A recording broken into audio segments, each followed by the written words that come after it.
Testing, testing. 1 2 1 2, test, test. Is this working? No super chats allowed. Hello, sorry, test, test. Can't hear anything? Wait a second, let me check. Easier? Okay, there we go. Alright, sorry, I was dealing with a bit of OBS scuff.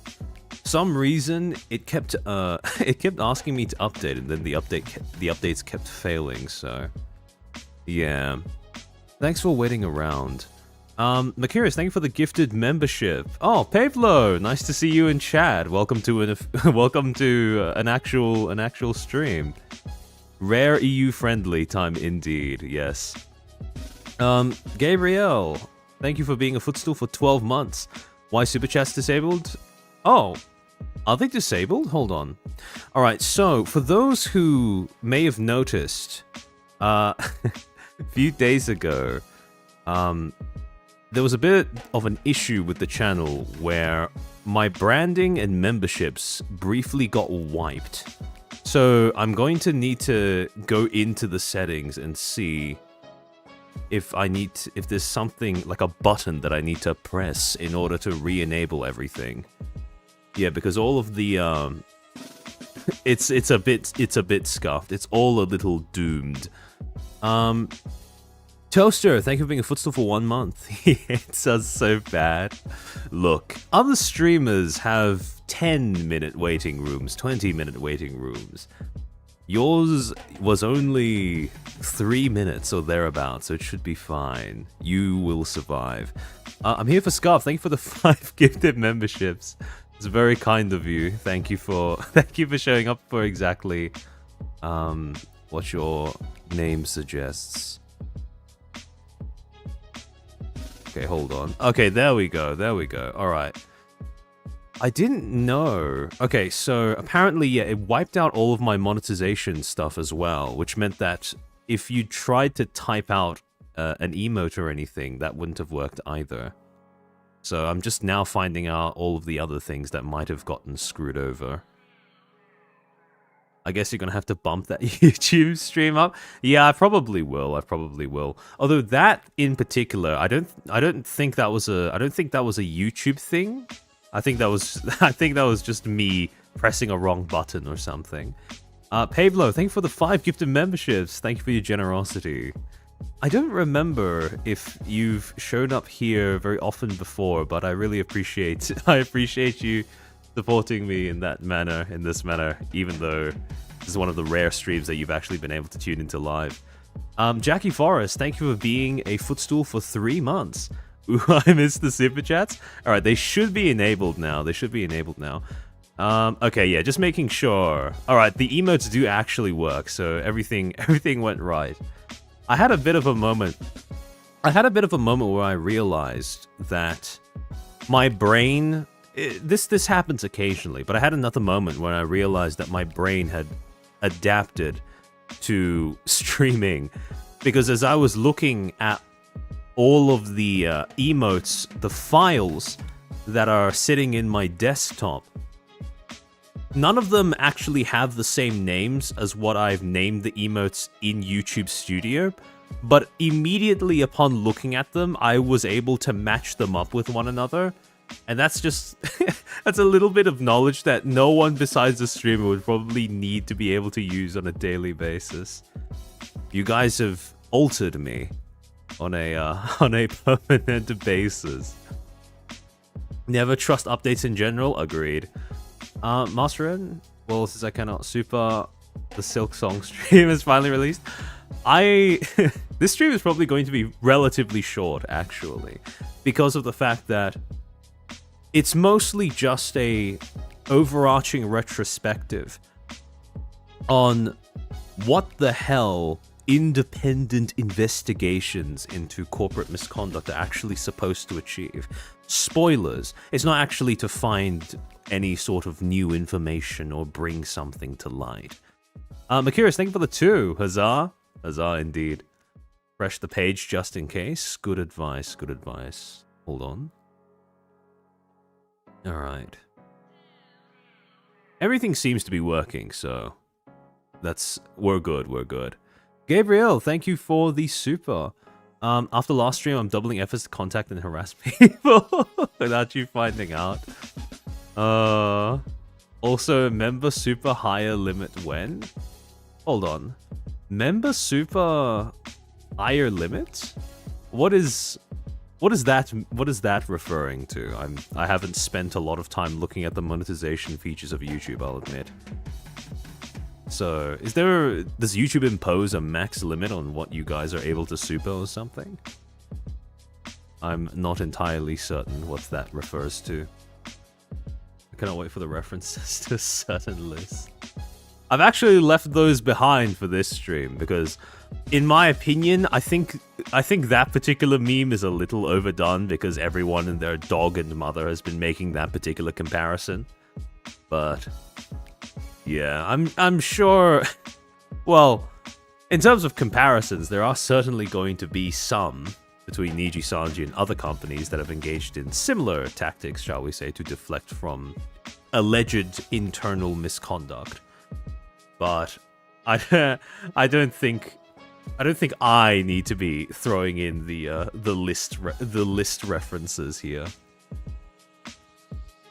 We can only put 50 letters on member super chat.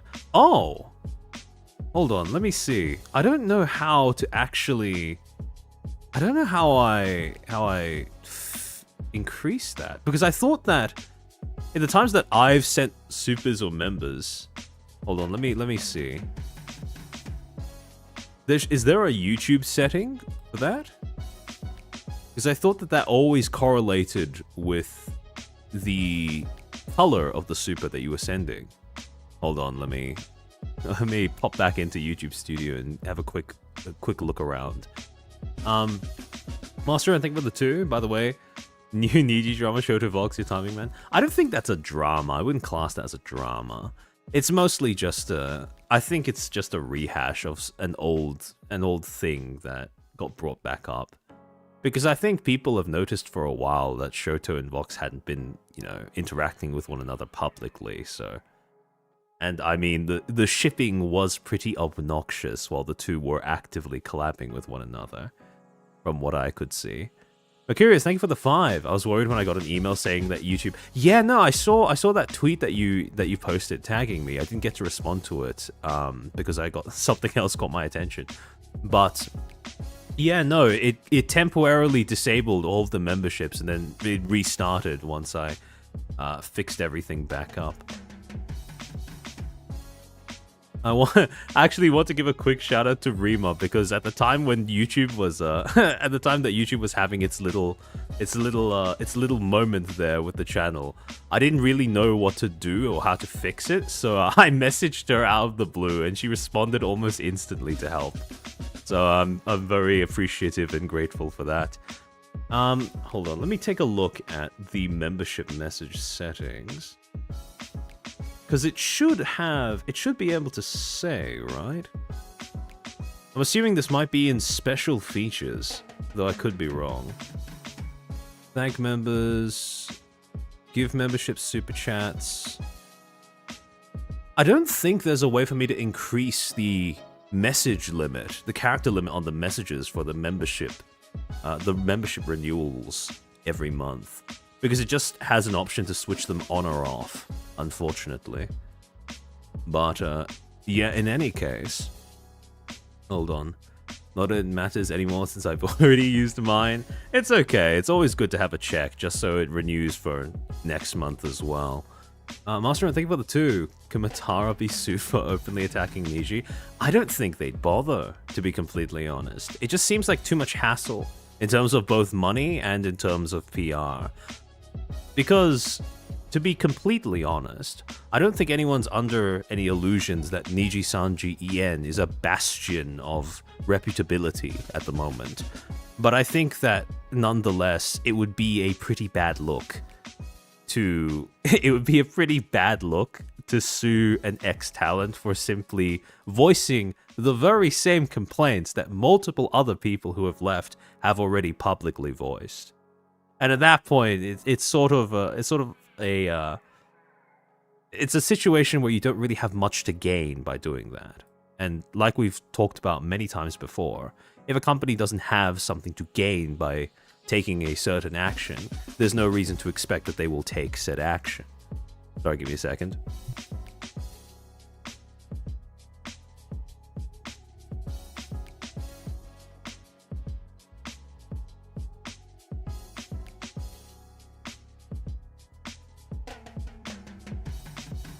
What did Matara say? She, if I'm remembering the correct clip, she basically talked about how while she was at Niji, her ideas were pretty aggressively shut down. And I've noticed that on socials, she's also been a little bit more, shall we say, blasé about making the connection between her and her previous identity under Niji, which was Nina Kosaka, so there's that. But again, like I said, I don't think it's some sort of major infraction that Niji is going to be compelled to crack down on, especially not in the short term. Ex-Niji talent criticizes former company is really a dog bites man story at this point. Yeah, kind of. I'm still surprised that some are willing to join Niji. Niji is still one of the biggest VTuber corporations in the world. Even if their EN reputability has taken quite a significant hit, it's still chugging along. So a lot of people are probably still going to want to audition and sign up, etc., etc. And I mean, Nijisanji JP is thriving. If you've been looking at or keeping up with their shareholder reports that they've been putting out, their bottom line is going up. They are making increasing amounts of revenue with every quarter. So for all intents and purposes, through all of the important metrics, Nijisanji, the company, is still going strong. Niji JP is, yeah, exactly, Toaster. Niji JP is objectively massive, as it has always been. And I don't think that I may, again, when in saying this, I run the risk of making myself look really stupid in, 12 or 24 months or whatever. But I don't think Nijisanji EN is going anywhere either. So, Niji EN is still better corporal for male talents? Yeah, exactly. I will say though, especially in light of some of the recent news, including the stuff we're going to be discussing in this stream, I don't think that you would audition for Nijisanji if you are a female talent. Especially because of the fact that when you look at all of the other corpos that exist in the EN VTubing space, and how many of them are specifically, cater towards male audiences with female talents, I don't understand why you would go for Nijisanji, because Nijisanji seems to be the male VTuber org, TM. And it seems like a bit of it has a colorful history when it comes to supporting its female talents.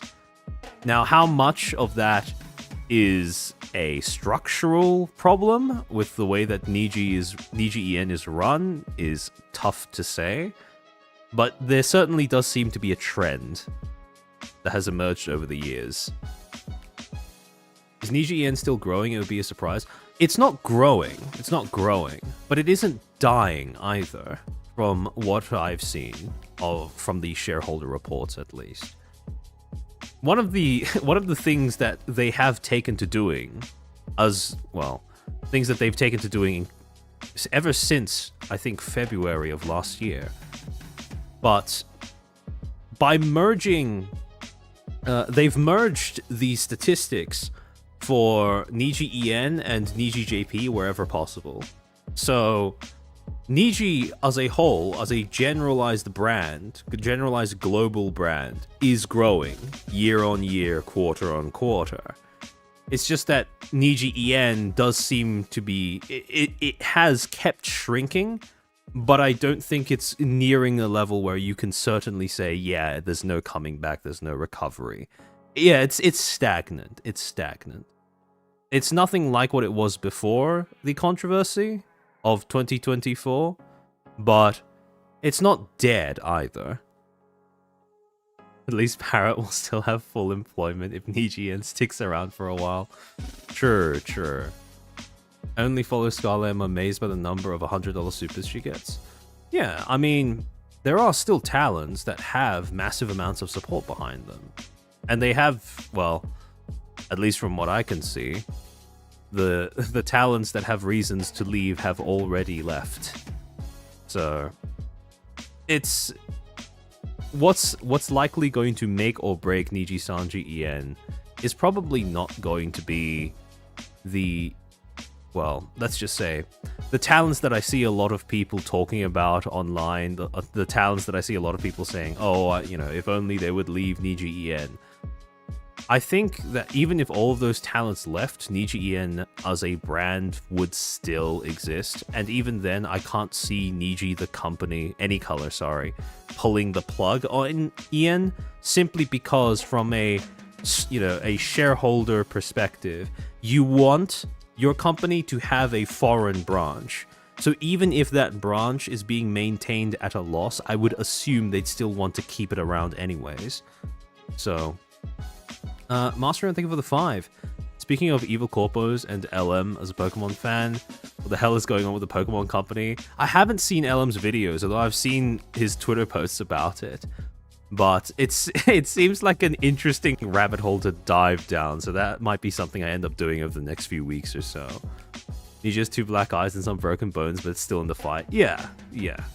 I think a lot of people have taken to somewhat forgetting just how large Niji as a company is, and just how much funding they have access to, even if it's only funding that is being actively accumulated by the JP side, right? Even if the EN side is something of a loss leader, the JP side is more than profitable enough to prop up Niji's EN presence, if it comes down to that.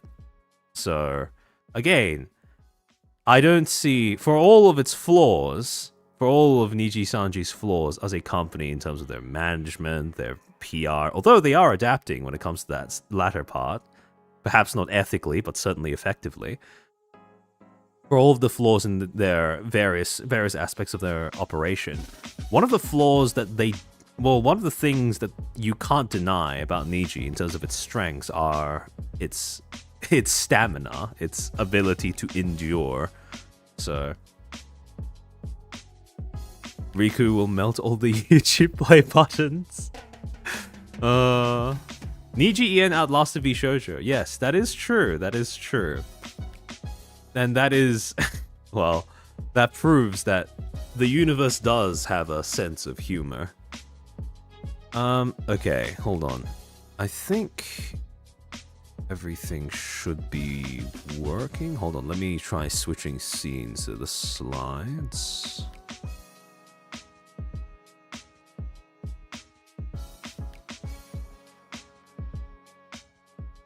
Alright, so, unfortunately, we're not going to have a Fugi for this stream, because being an Australian, Discord has started rolling out that stupid age verification ID thing in our country. So, until I figure out a way of circumventing that, we're not going to have Fugis for a little while. So, apologies for that, especially to the VOD watchers. But hopefully it won't take too long for me to figure out some way of getting past that. But stuff broken no Fugi, yeah, pretty much. I am thinking about doing a stream at some point over the next, maybe the next month or so, about the social media stuff that's been rolling out across Australia and the UK, and, well, certain politicians in the US are trying to advocate for as well. Simply because it is one of those things that is, in my opinion, universally significant and also universally annoying in terms of getting in the way of just everyday operation for content creators. So that is an idea that I'm tossing around, but yeah. VPN, yeah, I might I'm hoping that getting a different VPN from the one that I'm using now might fix the problem. But, yeah. We'll see, we'll see. It shouldn't take too much for me to get a workaround. The weird thing is, though, that not everyone in Australia seems to be getting this pop up at the same time, because I've asked some of my friends as well if they've had the same thing happen with their Discords, and some of them have said no, while some of them have said yes, so I'm not quite sure what triggers it. Maybe Discord thinks that I'm a minor, although I'm not sure why they would think that. But, maybe using VTuber GIFs in my chats with people makes YouTube think that I'm a child, so, sorry, not YouTube, Discord think that I'm a child, so, well. Alan, thank you for the 2. Have you tried using, VadoTube? It's PNG. I haven't. Although I'll probably end up looking into that after this stream. However, in the meantime, so, as per usual, when we're discussing something of this nature, few disclaimers. As usual, first off, do not attempt to harass or contact any of the people or entities mentioned during this stream in any way, shape, or form. I am going to be quite critical of quite a few people over the course of this stream. However, that is not a license to go and make their lives miserable. Second, all text, videos, and images shown during this stream are included for the purposes of critique and or commentary and are thus protected under fair use. Third, all information/material shown over the course of this stream was posted and or addressed by the subjects of this stream on a public platform and or remains publicly available/traceable. Fourth, dates may be affected by time zones. And finally, I'll be narrating everything on screen, so if there's something that you can't quite make out, don't worry, I'll probably be reading it aloud anyways. However, even if I don't end up reading the entirety of the text that is being shown on screen, don't worry, because as per usual, I'll be uploading the slides for this stream and all my other streams onto my personal Patreon, link in description. So if you'd like to check any of the slides in particular, just sign up as a free member. You don't have to pay any money, and you have access to the slides for this stream, any other stream from the past, or any other stream that I do in the future as well. And also, just because of YouTube's new engagement metric, if you guys are regular watchers and you're just tuning in to yet another stream, please like the video. If you're watching the VOD, please like the video. If you like the content, subscribe, all of that stuff, just to get it out of the way. I don't currently have... Well, I might end up doing some sort of poll or something in chat to keep the engagement metric up, but to be honest, I kind of seebs at the moment. So, anyways, for the topic of independent investigations, or just more in general, corporate misconduct and malpractice, I have a little bit of a thought experiment that I want to engage in with you guys.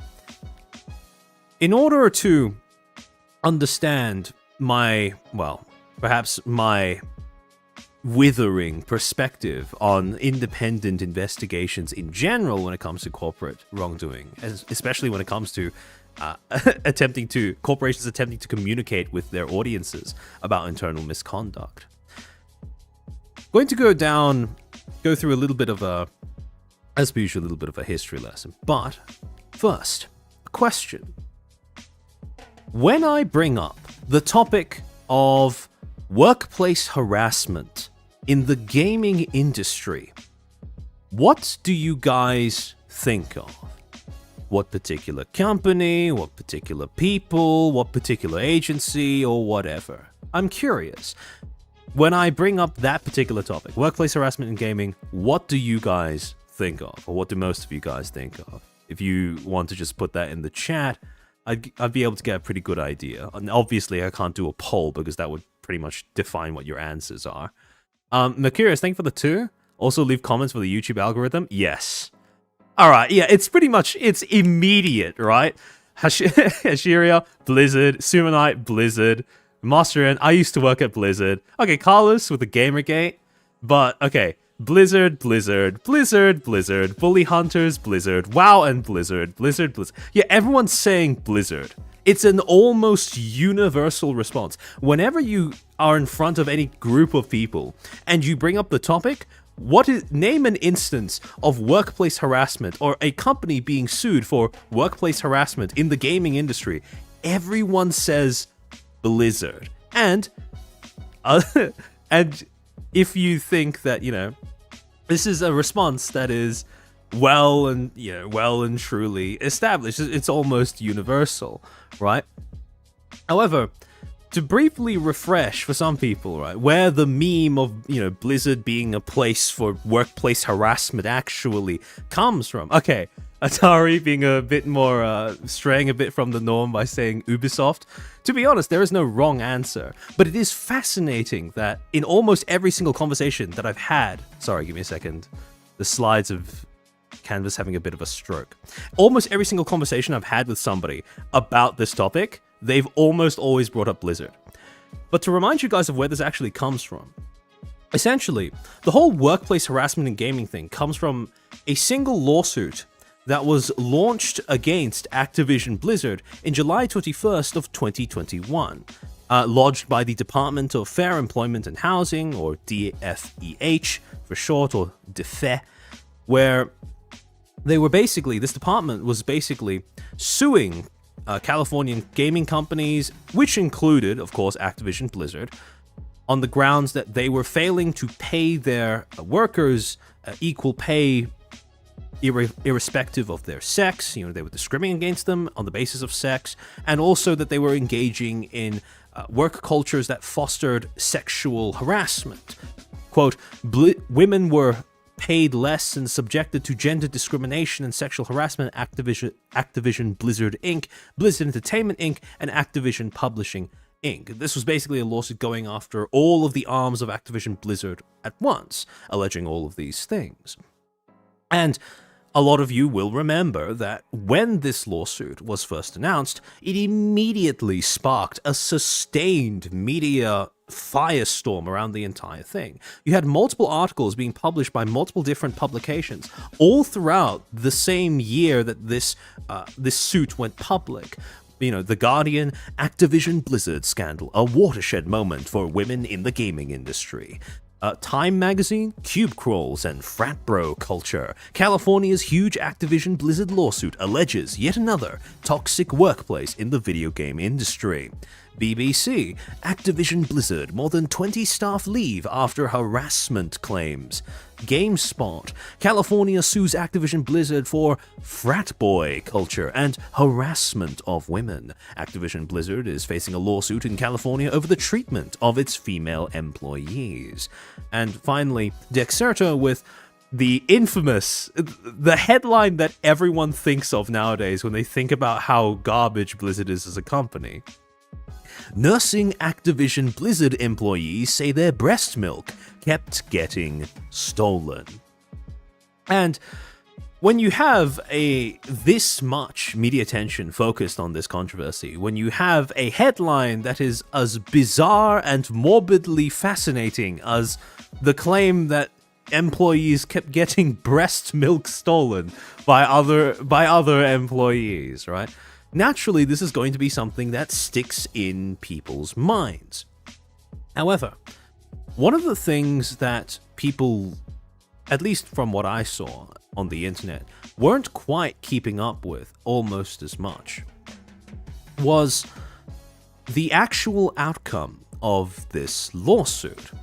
Because what ended up happening within the span of 2 years, or just over 2 years after the lawsuit actually went public, was that Activision Blizzard settled with both of the government departments or workers' rights groups that were suing them.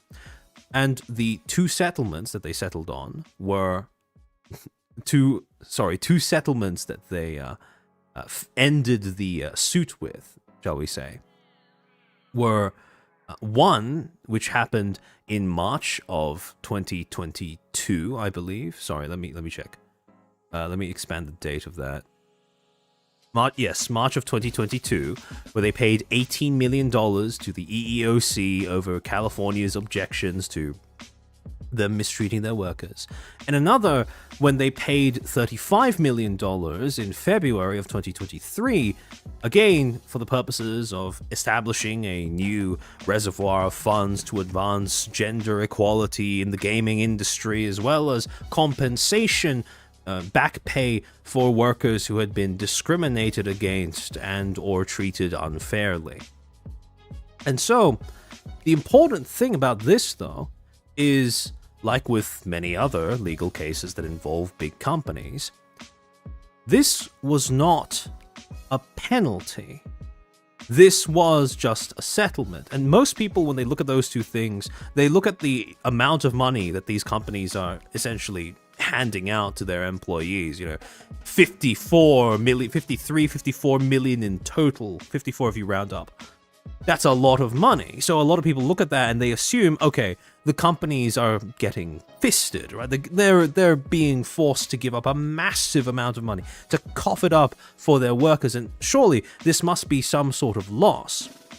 Thing is, though, this was only a settlement, which in the case of, well, most interactions, civil suits between workers and companies, merely amounts to buying people's silence for them to finally shut up about something.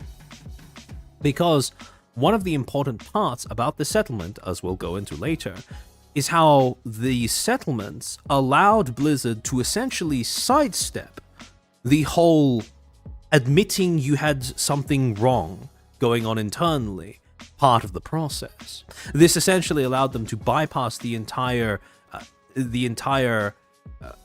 shtick where they need to express some sort of contrition, because after paying out this amount of money, they were essentially, at least legally, formally, exonerated of all of these claims. But here's the thing that I find to be quite interesting, especially in the context of that question that I posed to you guys at the beginning of this segment, where I asked, what do you think of when you think of workplace harassment in the gaming industry? Which is a pretty general question. And this is something I find fascinating in terms of how much people bring up just Blizzard. Because in the same year that Blizzard became infamous for worker harassment, workplace harassment, in the same year as this civil suit was launched against the company, this was the same year that Riot Games also settled a sex discrimination lawsuit with their workers, with their female workers specifically, for $100 million. Now, this settlement took place in December of 2021, so right at the tail end of the year. And as you can see in this article by PC Mag, quote, Riot Games has settled a $100 million class action lawsuit accusing the studio of discrimination, sexual harassment, and unequal pay. All of these accusations sound quite familiar because they are, barring the more oddly specific problems that female Blizzard employees went through, they are almost one for one with what Blizzard was being accused of. According to the agreement, Riot will distribute a minimum of $80 million among 2,365 women employed at the company, full-time, part-time, and temporarily, from November 2014 to present. Now again, $100 million is a lot of money. And again, this is understandably still settlement money. So the same principle I talked about before, where, when you settle something as a big company, that usually is just you buying your way out of actually having to publicly admit that you fucked something up. However, the principle doesn't change the fact that this is a massive amount of money. Almost double what Blizzard ended up having to pay in total to its workers. And what's more, this was a lawsuit that had been in the works since 2018. And over the course of the time that the 3 years that elapsed between 2018 and 2021, when you look at the initial burst of media attention that Riot Games received in the lead up to the civil suit that its workers launched against it, you might start to see a few patterns and some similarities with what the news articles, the headlines discussing Blizzard's fall from grace were like as well. Sorry, give me a second. Billy, thank you for the super. Hell yeah, proof of milk cheese. You need to be executed for that. I'm sorry, Billy. We're going to have to put you down for that one. Business Insider. A top video game executive accused of farting on subordinates and hitting their genitals as a joke has been suspended without pay, but some employees want him gone entirely. Reuters. Reports. Riot Games suspends COO. And finally, Kotaku with top Riot executive suspended without pay following investigation over workplace misconduct. So, just as with Blizzard, you have this almost coordinated wave of articles, all detailing a bizarre, eye-catching, and frankly just odd example of workplace misconduct or some sort of harassment going on at the company. All at once when the suit started, and then obviously wait a few years and then the suit gets settled for a massive amount of money. And yet, in spite of all these things, one of the fascinating things that I found as I've delved into this topic is when you actually compare the two cases of workplace misconduct, right? Activision Blizzard versus Riot Games, something interesting begins to emerge, which is the fact that if you try to compare them one for one in terms of their metrics, in almost every single metric, Riot Games is either directly comparable to Activision Blizzard or they exceed Activision Blizzard in terms of those metrics. Where, for example, Activision Blizzard, their lawsuit went from 2021 to 2023, so about 2 years lapsed between when it initiated and when it was resolved. With Riot Games, it was between 2018 to 2021, so it just exceeds that length by 1 year. Activision Blizzard, reportedly, multiple articles stated that 2,000 plus, just over 2,000 employees were affected by what the suit was alleging, whereas with Riot Games, the number of employees was listed specifically at 2,365. And then finally, when it comes to the settlement amount, as I mentioned before, Activision Blizzard settled with its employees for a total of $54 million, whereas Riot Games almost doubled that with $100 million. And yet, in spite of that disparity where Riot Games is, it had a suit that ran on for longer, it had a suit that had equally interesting individual examples of misconduct, and explicitly from a senior public executive figure at the company, right? They named them, which was the COO, rather than just other people at the company engaging in these acts of workplace harassment or misconduct, whatever. They actually named the person responsible in the articles. It had a comparable amount of employees who were reportedly affected, and they had a total settlement that far exceeded what Blizzard had to cough up. In spite of exceeding Activision Blizzard's controversy in all of those metrics, when people think about workplace harassment in gaming, they don't think about Riot Games, at least not immediately, and at least not most of the time. Most of the time, people will think about Activision Blizzard. And so, this led me down a little bit of a rabbit hole, where the question is then, okay, why was the case that Activision Blizzard's scandal sticks in the brain so much more than Riot Games? Because it can't just be a matter of publicity or numbers, because when it comes to publicity, you could make the argument that Riot Games had a comparable amount to Activision Blizzard, because, well, just because it happened a few years earlier doesn't mean it didn't happen. And just because the numbers are bigger doesn't automatically translate over to more people remembering or it's sticking in the brains of people.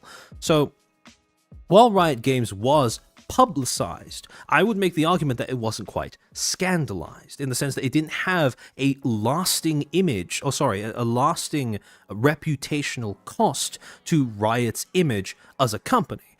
which cannot be said for Blizzard, because despite the fact that they coughed up less money in total for their settlement, Blizzard's reputation is still in the gutter to this day. To this day, when people talk about, horrible places to work, Blizzard is still the go-to, the go-to response, the go-to example. Alan, thank you for the 5. Riot did a good job masking this event because of the success of KDA in World Championship in Korea. Yes, but there's something else as well. See, when I mentioned the process of, when it comes to making a company memorable for being shit, it's not enough to simply make their fuck up visible. It's not enough to simply publicize what went wrong behind the scenes.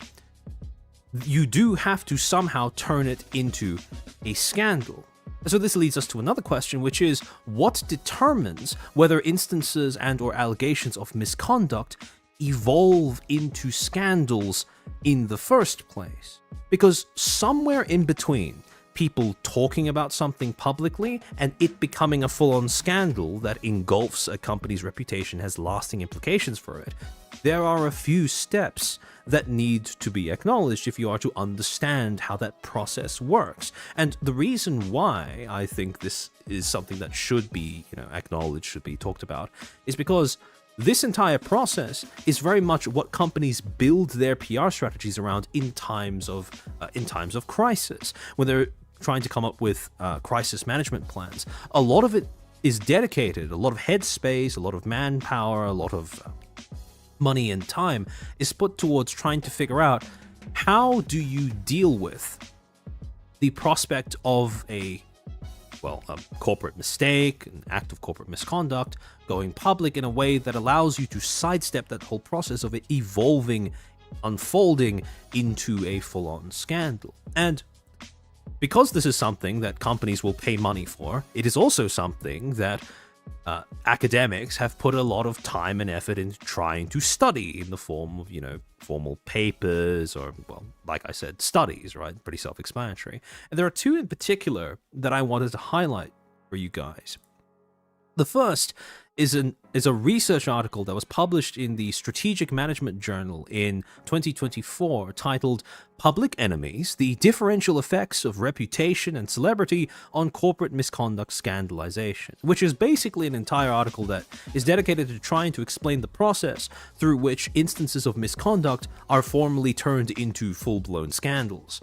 And the second article is called Corporate Misconduct and Loss of Trust, that was published in the European Journal of Marketing in 2016, which basically attempts to present a typology, basically a system of categorizing misconduct that details 6 broad categories of corporate wrongdoing, and basically tries to make the argument that when it comes to trying to develop an action plan to counteract negative press, what companies first have to be able to do is examine the nature of the fuck up and then define, okay, how exactly does it damage the image of the company? What exactly did we mess up in the eyes of our audience, and therefore, how do we message around that? Now, to start off with, the first article, Public Enemies: The Differential Effects of Reputation and Celebrity on Corporate Misconduct Scandalization. In order to understand the whole process through which something goes from just being publicly discussed to being, an actual scandal, we're going to need to first define what a scandal even is, right? Is it that there were a lot more content creators who played WoW and not as many for LoL? Yes. That is a big part of it. And it's something that we're going to be discussing later. So, one of the first things that this paper does, which I found to be quite convenient, was provide an actual definition of what a scandal is even supposed to be, right? And according to the writers of this article, a scandal is a publicized transgression that runs counter to established norms. Basically, someone publicly or, observably does something that goes against what is established as, okay or normal or whatever. And the thing is, in order for this definition, according to this definition, in order for something to become a scandal, right? Not just, not just someone observing someone else doing something wrong, right? In order for it to actually blow up into a big big thing publicity-wise. There are two criteria, that need to be satisfied. First, the transgression actually needs to be publicized, and second, it actually needs to run counter to established norms. It actually has to go against an established norm. And what does that actually mean? Well, for something to be publicized, one, the story has to be viewed as newsworthy by people who would go about publicizing it, reporters or commentators or whatever, right? And second, the benefits of reporting it have to outweigh the cost of doing so. In other words, a reporter, more often than not, is going to have to view the act of reporting it as being something that is overall beneficial to them, because otherwise why the fuck would they do it? And as far as established norms go, that implies that the transgression must violate a widely agreed upon norm in society. This is pretty self-explanatory. Now, what this norm is can depend on several things. Yeah, Cassadal, you raise a pretty good point in chat, which is that it betrays their own stated values or greater cultural norms. Exactly.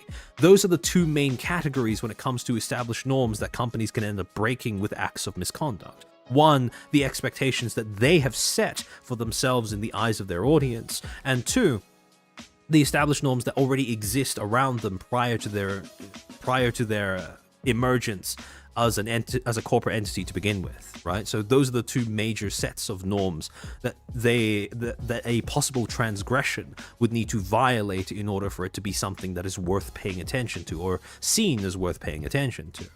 Now, the thing is, once you satisfy both of these criteria, when you have a situation, an example of a company that does something wrong in a way that satisfies both of these criteria, where the story is both viewed as newsworthy and worth reporting on for the reporter, and it's also a case where the transgression is clear enough that everyone can agree that it's not okay, or most people can agree that it's not okay, then that leads to something that the writers of this article refer to as a media availability cascade. Now, it's just a fancy term to describe a phenomenon where multiple reporters end up converging on the same story at the same time. Now, on the surface, the idea of, obviously, right, for something to become a scandal rather than just an event or a story, obviously you're going to need multiple people talking about it at the same time, right? No shit, Sherlock.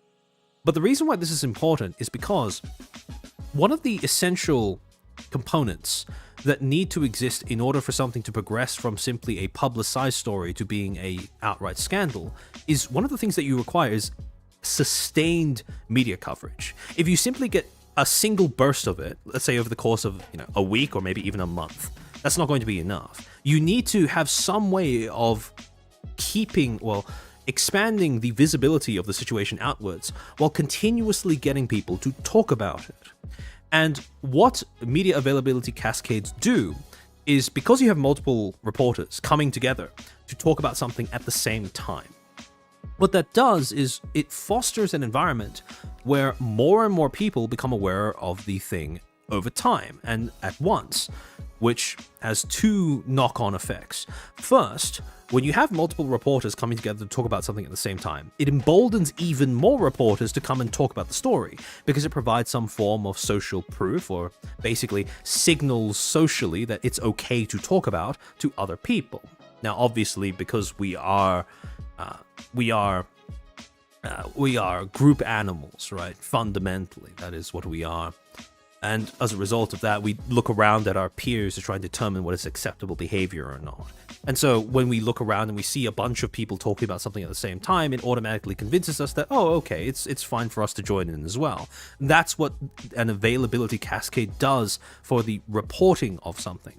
But the second thing that an availability cascade accomplishes is that it increases the visibility around the thing, obviously, but it also increases the perceived nature of the transgression itself. If more people are talking about it, then automatically there is an implication that, okay, if everyone's talking about it, it must be something big, right? It must be something severe. And as a result, as something is perceived as being more severe, it then loops back into the whole, why is everybody talking about it? Because it's severe. Why is it severe? Because everyone's talking about it. And it creates this, self-sustaining loop of attention being funneled towards a certain subject or a certain controversy.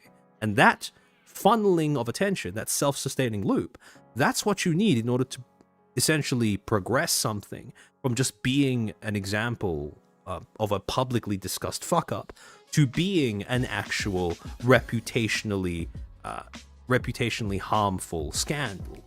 Yeah, it's a positive feedback loop when it comes to the amount of attention directed towards something. Oh, Jareen, welcome to the stream. Hope you're having a good day. I'll catch the VOD later. Hope you have a nice day too, and I look forward to. I hope you enjoyed the VOD. So, when it comes to these two criteria that need to be satisfied, right? The story being viewed as newsworthy, you know, it has to be something that people are likely going to be paying attention to.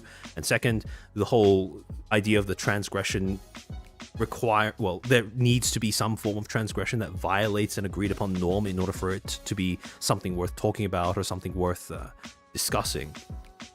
The paper itself separates these two criteria into two broad categories. The first being social significance, which in other words refers to the visibility and popularity of the involved actors. Now, this is both a mitigating factor and an exacerbating factor.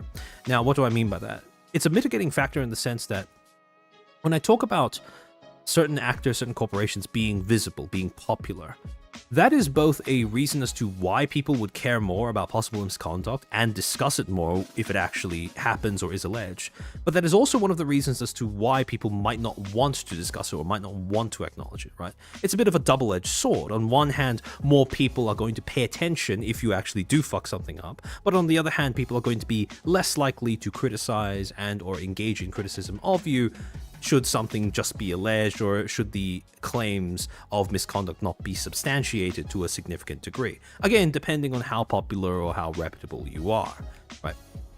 Social significance ensures that people are going to be paying attention, but also that people are going to be defending you, right? And on the other hand, you have deviance, which is basically the degree of departure from established norms. How bad is the fuck up? How horrid, how odd, how strange, how attention-grabbing is the thing that you've done as a company, right? Or that you've been alleged to have done as a company. And again, like I alluded to, social significance is something like, almost like a bounty, comparable to a bounty that you would put on a wanted poster, for example, right? On one hand, higher number means that you get more value. There is more to gain from exposing an act of misconduct. But it also implies that the act of taking down the subject of that bounty is going to be more difficult. And again, that's the exact same way that social significance works in cases of misconduct and or attempting to report on misconduct as well. Then, of course, when it comes to deviance, it is more how much of a target are you? In the case that you fuck something up, how much does it warrant people decrying, shaming, naming, stigmatizing, pointing attention towards you in some way or other? Akira, thank you for the gift of membership. Hazuri, congratulations on getting sniped.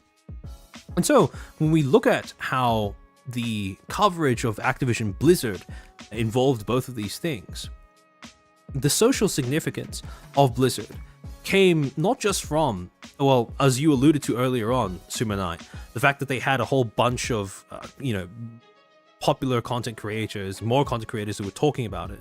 But one of the reasons as to why they had a larger group of people talking about this scandal or whatever than Riot Games perhaps was because they just have more IPs. They just have more stuff to their name. Because when you look at the things that Activision Blizzard, those two companies prior to their merger possessed before coming together, they have a lot of heavy hitters under their belt in terms of IPs that they own. Diablo, Overwatch, Call of Duty, World of Warcraft, Candy Crush. Now, I understand that. I don't know how many people who watch VTubers are also the same demographic that Candy Crush attempts to cater to. I don't think I've ever seen anyone younger than 40 play Candy Crush in public, at least. But at the same time, Candy Crush is a really major gaming property. And as a result, when you have all of these properties under your belt, obviously people are already going to be invested. StarCraft as well. Yeah, good point, Carlos, even though I didn't include it there. StarCraft is another major property. And so when you have all of these big titles under your belt, naturally, a lot of people are going to be paying attention to what you're doing or what people are saying about you, without you actually doing anything or going out of your way to draw that attention to yourself. And so that's the first part of it, right? That's where the social significance comes from. The second thing, though, is when it comes to deviance, obviously, a lot of people looked at some of the more outlandish headlines, like, you know, the fact that people were alleging that their breast milk was being stolen in the workplace. And that, you know, it's little things like that, instances of standout headlines that just grab the attention like that end up embedding in the minds of the audience or the public in general that, wow, yeah, things are really fucked up here, because again, this is behavior that is far from what is deemed acceptable or normal, especially in the workplace. And so, when you have both of these things coming together, obviously you're going to get a situation where there is a high amount of, there is a high incentive for people to home in on this being an example of alleged misconduct that needs to be talked about, that wants to be discussed, right? However, the paper then gets even more specific with defining the various different factors that feed into whether mediate, I suppose, whether something is worthy of scandalization. Now, when it comes to social significance, there are two mitigating factors that sort of stand in the way of something becoming a scandal. On one hand, you have reputation, right? The recognition of quality, i.e. what you are known for, what you are known for doing, for releasing, for selling, etc., etc., and especially the quality of it, right? This is usually a mitigating force because when people become accustomed, especially your target demographic becomes accustomed to you providing content, product, or something of a certain category, of a certain quality, they are going to naturally view that as a reason to take what you say seriously, and, you know, maybe not be as prone to simply believing unsubstantiated allegations as to accusations of wrongdoing or misconduct. On the other hand, you have celebrity, the status of receiving high levels of public attention, i.e. how widely you are known, or in other words, not just being well known, but also having an overall positive impression amongst the people who do know you, right? So when you put these two things together, usually when you have a company that exhibits both or either of these traits, they act as mitigating forces against something being turned into scandal. Because in the case of reputation, it gives people pause, your target demographics who are familiar with the quality of your work, your product, your output. They might be a little less quick to put their finger on the trigger when it comes to accusing you or joining in, accusing you of something bad. And with the case of celebrity, people are going to be naturally resistant to the idea that that you've committed an act of misconduct because of the fact that you are popular, well known, and usually for positive reasons. Now, the flip side of these things is, even though they are mitigating factors, or they start off as mitigating factors, sometimes they can create situations, these two factors, reputation and celebrity, can create situations where companies are more, when that initial mitigation is overcome, shall we say, they create situations where a company becomes more vulnerable to certain types of scandalization. For example, if you have a company that has a very high reputation, they become more vulnerable to expectation. Let me just figure out how to word this. Expectance violations, because when you become familiar, because of the fact that the goodwill that they accumulate is dependent on people having a well-established idea of what it is they do and how well they do it, right? What ends up happening is, when that expectation gets violated, it becomes a bigger deal by virtue of that fact. Now, when it comes to celebrity, of course, you have more people that have an overall, mostly superficial, positive impression towards something. But that also means that less work needs to be put in to souring that impression of you. on a wide scale, because half of the process of scandalization consists of getting people to become aware of something, a subject in the first place. And if you are already a celebrity, that step's already done, pretty much. You're halfway through that door already.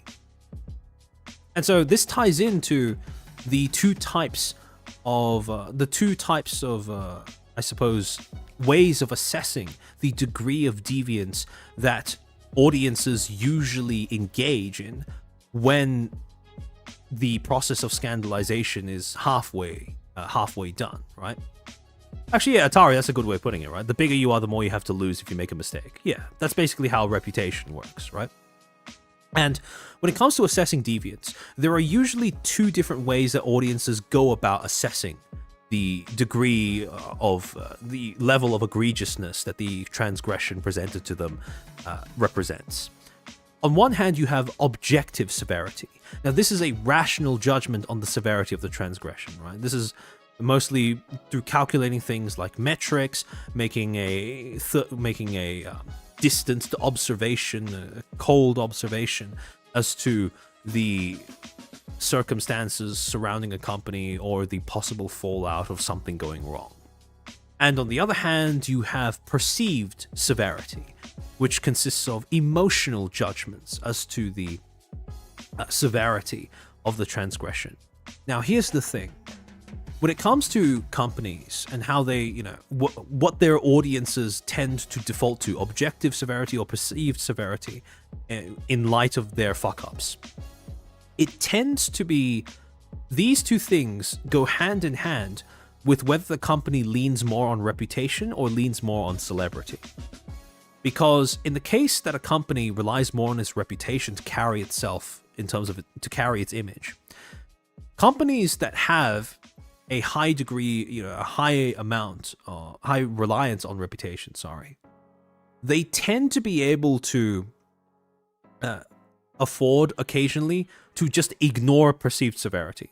Because since their audience, their target demographic is more familiar with their product, the quality of their product, the nature of their product, etc., they are less likely to be turned against them, shall we say, by a simple emotional response, right? Or just a brief flash in the pan in terms of emotional coverage or discussion or whatever, right? However, a company that relies on its reputation is grievously afraid of some sort of fuck up being judged in terms of objective severity, because those are the instances where the quality, which is the thing that they base their entire image off of, is actually put into question. And those situations are the instances where companies that rely on reputation really need to buckle down, lock in, and address the audience's concerns with what's going on. So, in other words, if a company has a higher amount of reputation than celebrity, they are more threatened by instances where the misconduct in question exhibits objective severity than they are where it merely exhibits perceived severity, right? They can sometimes even wait out instances of perceived severity where they simply just go silent and then wait out the initial wave of controversy or negative sentiment towards them, right?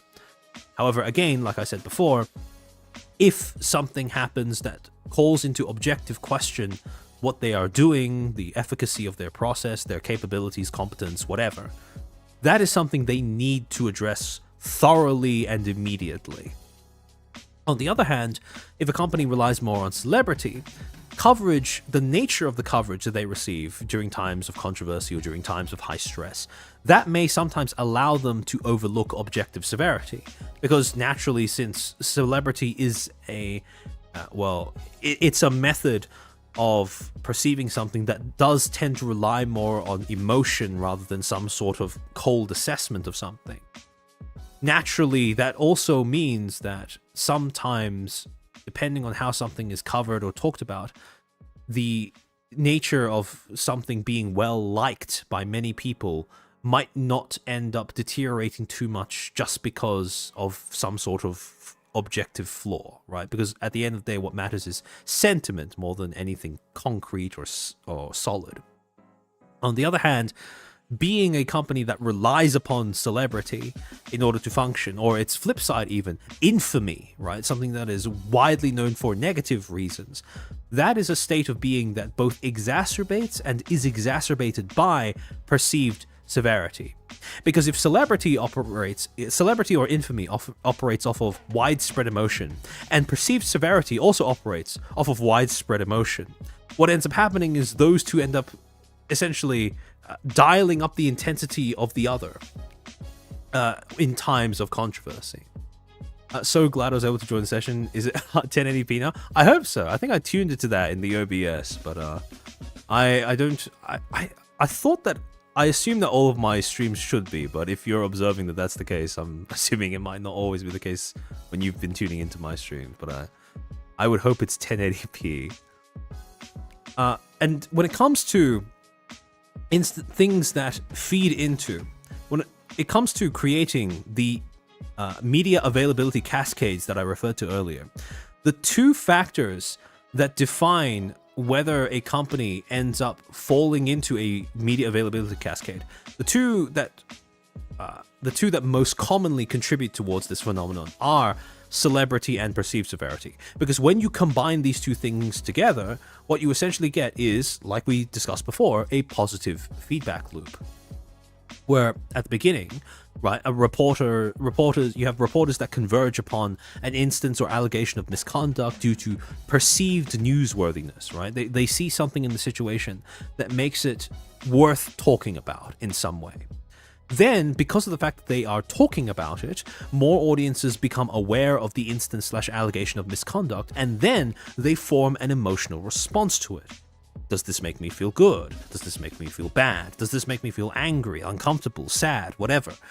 Again, most people don't need a lot of detail about a situation before forming some sort of emotional response to it. And as a result of that, this effect is both immediate and very contagious, where, again, the more people become aware of something, the more they end up talking about it, and has this knock-on effect where even more people start talking about it, become aware of it, and start developing feelings about it.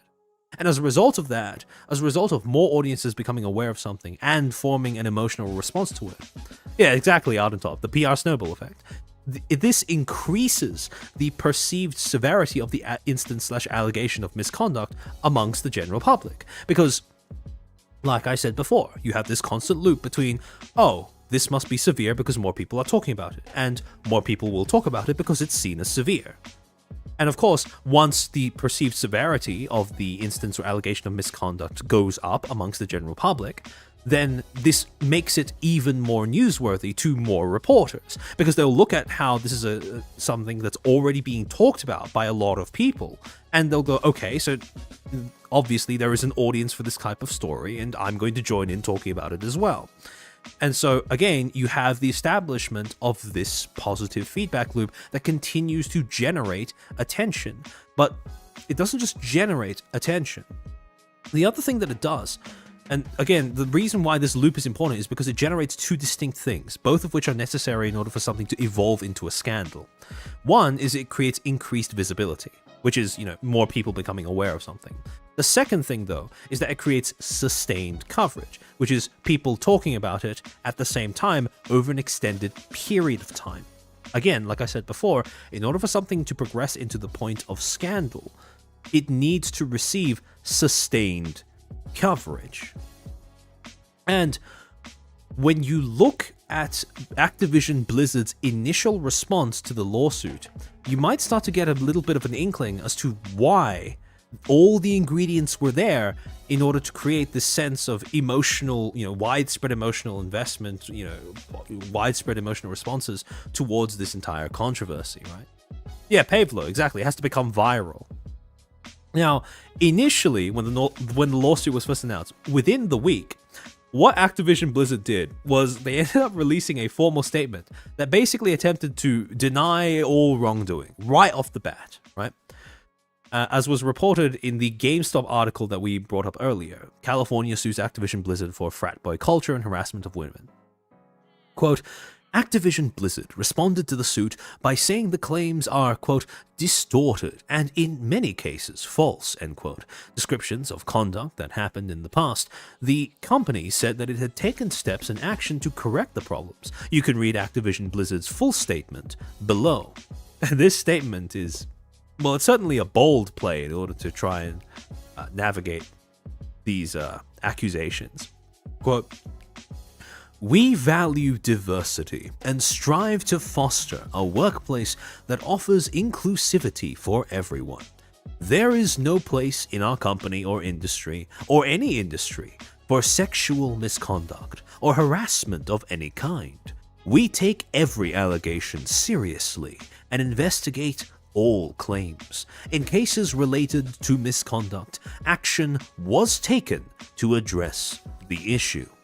The DFEH includes distorted and in many cases false descriptions of Blizzard's past. We have been extremely cooperative with the DFEH throughout their investigation, including providing them with extensive data and ample documentation, but they refused to inform us what issues they perceived. They were required by law to adequately investigate and to have good faith discussions with us to better understand and to resolve any claims or concerns before going to litigation, but they failed to do so. Instead, they rushed to file an inaccurate complaint, as we will demonstrate in court. We are sickened by the reprehensible conduct of the DFEH to drag into the complaint the tragic suicide of an employee whose passing has no bearing whatsoever on this case, and with no regard for her grieving family. While we find this behavior to be disgraceful and unprofessional, it is unfortunately an example of how they have conducted themselves throughout the course of their investigation. It is this type of irresponsible behavior from unaccountable state bureaucrats that are driving many of the state's best businesses out of California. The picture of the DFEH paints is not the Blizzard workplace of today. Over the past several years, and continuing since the initial investigation started, we've made significant changes to address company culture and reflect more diversity within our leadership teams. We've amplified internal programs and channels for employees to report violations, including the Ask list, with a confidential integrity hotline, and introduced an employee relations team dedicated to investigating employee concerns. We have strengthened our commitment to diversity, equity, and inclusion, and combined our employee networks at a global level to provide additional support.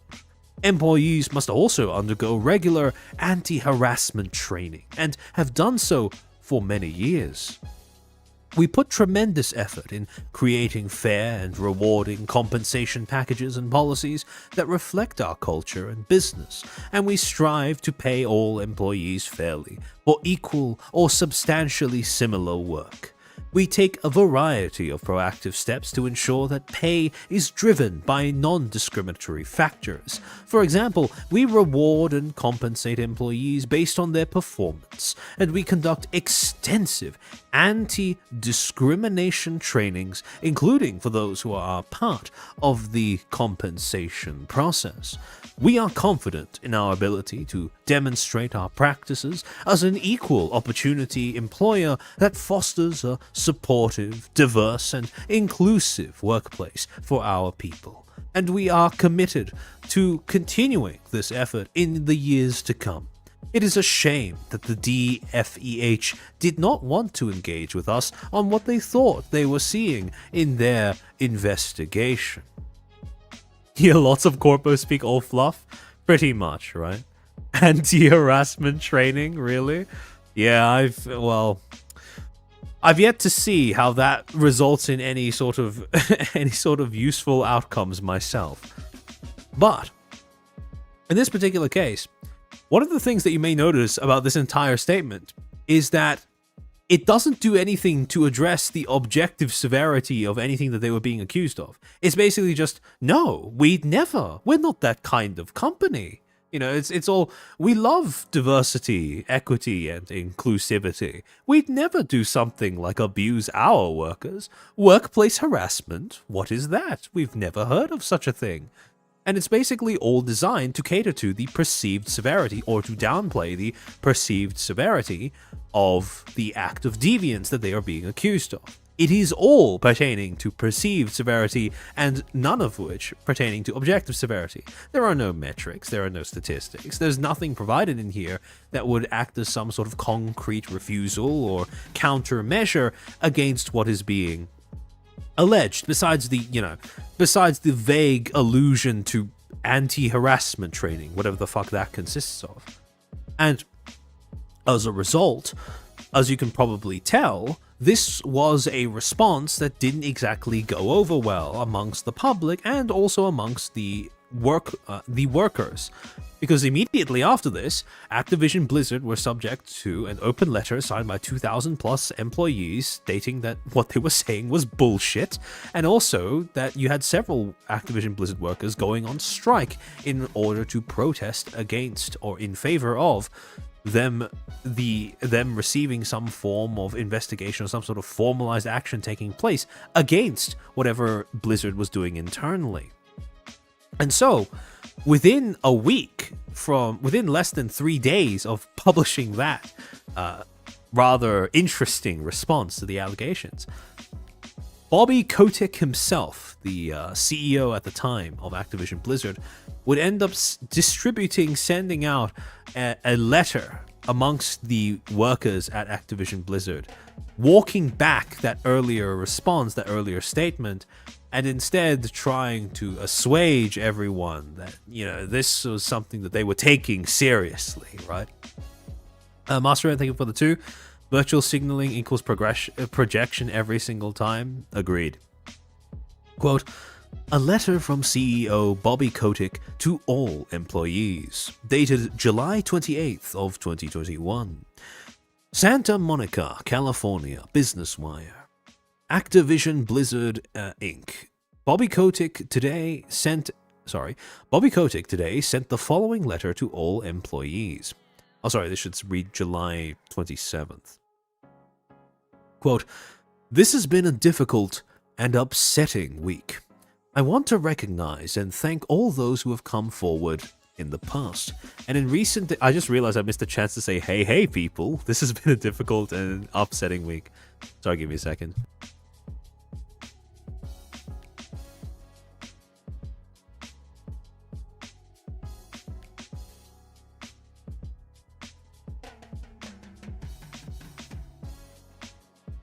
Just a weeb doing weeb things. Welcome to the stream.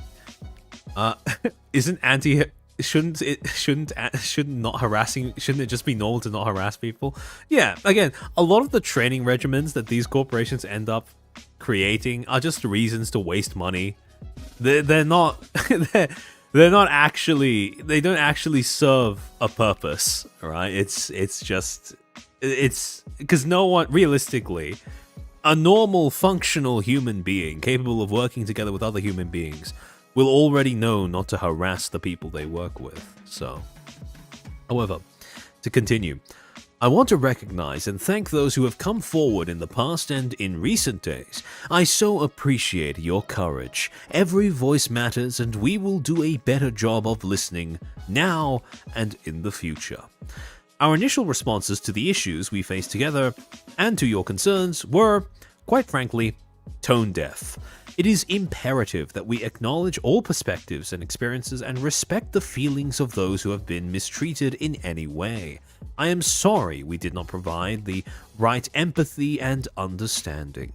Many of you have told us that active outreach comes from caring so deeply for the company, that so many people have reached out and shared thoughts, suggestions, and highlighted opportunities for improvement is a powerful reflection of how you care for our communities of colleagues and players, and for each other.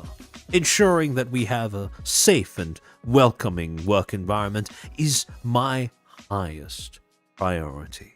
The leadership team has heard you loud and clear. We are taking swift action to be the compassionate, caring company you came to work for and to ensure a safe environment. There is no place anywhere at our company for discrimination, harassment, or unequal treatment of any kind. We will do everything possible to make sure that together we improve and build the kind of inclusive workplace that is essential to foster creativity and inspiration. He literally says, "Heard you loud and clear." He actually did the meme. I have asked the law firm WilmerHale to conduct a review of our policies and procedures to ensure that we have and maintain best practices to promote a respectful and inclusive workplace. This work will begin immediately. The WilmerHale team will be led by Stephen Avakian, who is a member of the management team at WilmerHale and was most recently the director of the United States Security and Exchange Commission's Division of Enforcement. What is this bullcrap? In other words, they are hiring someone to investigate them independently. We encourage anyone with experiences you believe violate our policies or in any way made you uncomfortable in the workplace to use any of our many existing channels for reporting or to reach out to Stephanie. She and her team at WilmerHale, it should be Stephanie Avakian, not Stephen. She and her team at WilmerHale will be available to speak with you on a confidential basis and can be reached at email address there or number. Your outreach will be kept confidential. Of course, no retaliation will be tolerated. We are committed to long-lasting change. Effective immediately, we will be taking the following actions. 1. Employee support. We will continue to investigate each and every claim and will not hesitate to take decisive action. To strengthen our capabilities in this area, we are adding additional senior staff and other resources to both the compliance team and the employee relations team. 2. Listening sessions. We know many of you have inspired ideas on how to improve our culture. We will be creating safe spaces, moderated by third parties, for you to speak out and share areas for improvement. 3. Personnel changes. We are immediately evaluating managers and leaders across the company. Anyone found to have impeded the integrity of our processes for evaluating claims and imposing appropriate consequences will be terminated. 4. Hiring practices. Earlier this year, I sent an email requiring all hiring managers to ensure that they have diverse candidate slates for all open positions. Candidate slates for all open positions. We will be adding compliance resources to ensure that our hiring managers are, in fact, adhering to this directive. 5. In-game changes. We have heard the input from our employee and player communities that some of our in-game content is inappropriate. We are removing that content. Your well-being remains my priority, and I will spare no company resource ensuring that our company has the most welcoming, comfortable, and safe culture possible. You have my unwavering commitment that we will improve our company together, and we will be the most inspiring, inclusive entertainment company in the world. Signed, Bobby Kotick. Listening sessions are the C-suite equivalent of struggle sessions? Yeah, pretty much.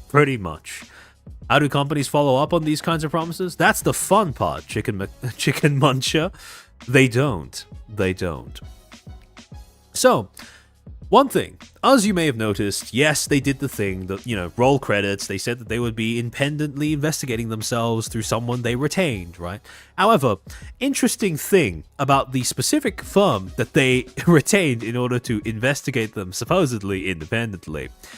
According to an article that was published by the NME, around the same time that this went up, one day after this letter was sent out, by the way, titled Activision Blizzard has hired legal firm known for union busting to investigate sexual harassment claims. This law firm has a few interesting features about its previous history, and its personnel. Quote, it's been revealed that Activision Blizzard has hired the renowned union-busting legal firm WilmerHale to review the company's policies after a lawsuit accused the firm of subjecting employees to, quote, constant sexual harassment, including groping, comments, and advances, end quote, in the workplace. Previously best known for its work with Amazon when it came to handling workers demanding better pay and working conditions, WilmerHale is generally considered to be an anti-union legal firm. This is so 2021, by the way. Yeah, pretty much. Quote, the firm's site explains how it advises on, quote, union awareness and avoidance, end quote, with specific attorneys trained to develop, quote, union avoidance strategies and union organizational campaigns, end quote, as well as dealing with managing of strikes. Now, this is where things actually get quite interesting. Quote, in a further twist to the fast-evolving story, Ion Hazikostas, game director at World of Warcraft, previously worked at the law firm. He was an associate in the litigation department at Wilmer Cutler Pinkering Hale and Door LLP before it merged to become WilmerHale. His areas of expertise included white-collar criminal defense and large-scale internal investigations, according to Wowpedia. He joined Blizzard just before the launch of Wrath of the Lich King and has worked at the company ever since. So, yeah, in terms of independent investigation, independent is already a little bit of a stretch, to be completely honest. Let's not pretend like this was a company that was retained purely for the well-being and for accurate representation and advocacy for the workers, their rights, or their concerns. However, that then brings the question. If an independent investigation into alleged misconduct or company wrongdoing is not actually supposed to be for the good of the workers who are raising those complaints against the company, then what the fuck are they retained for? Why hire them in the first place? And here's where we get into the effectiveness of independent investigation, specifically as a PR tactic to offset the possibility of scandalization.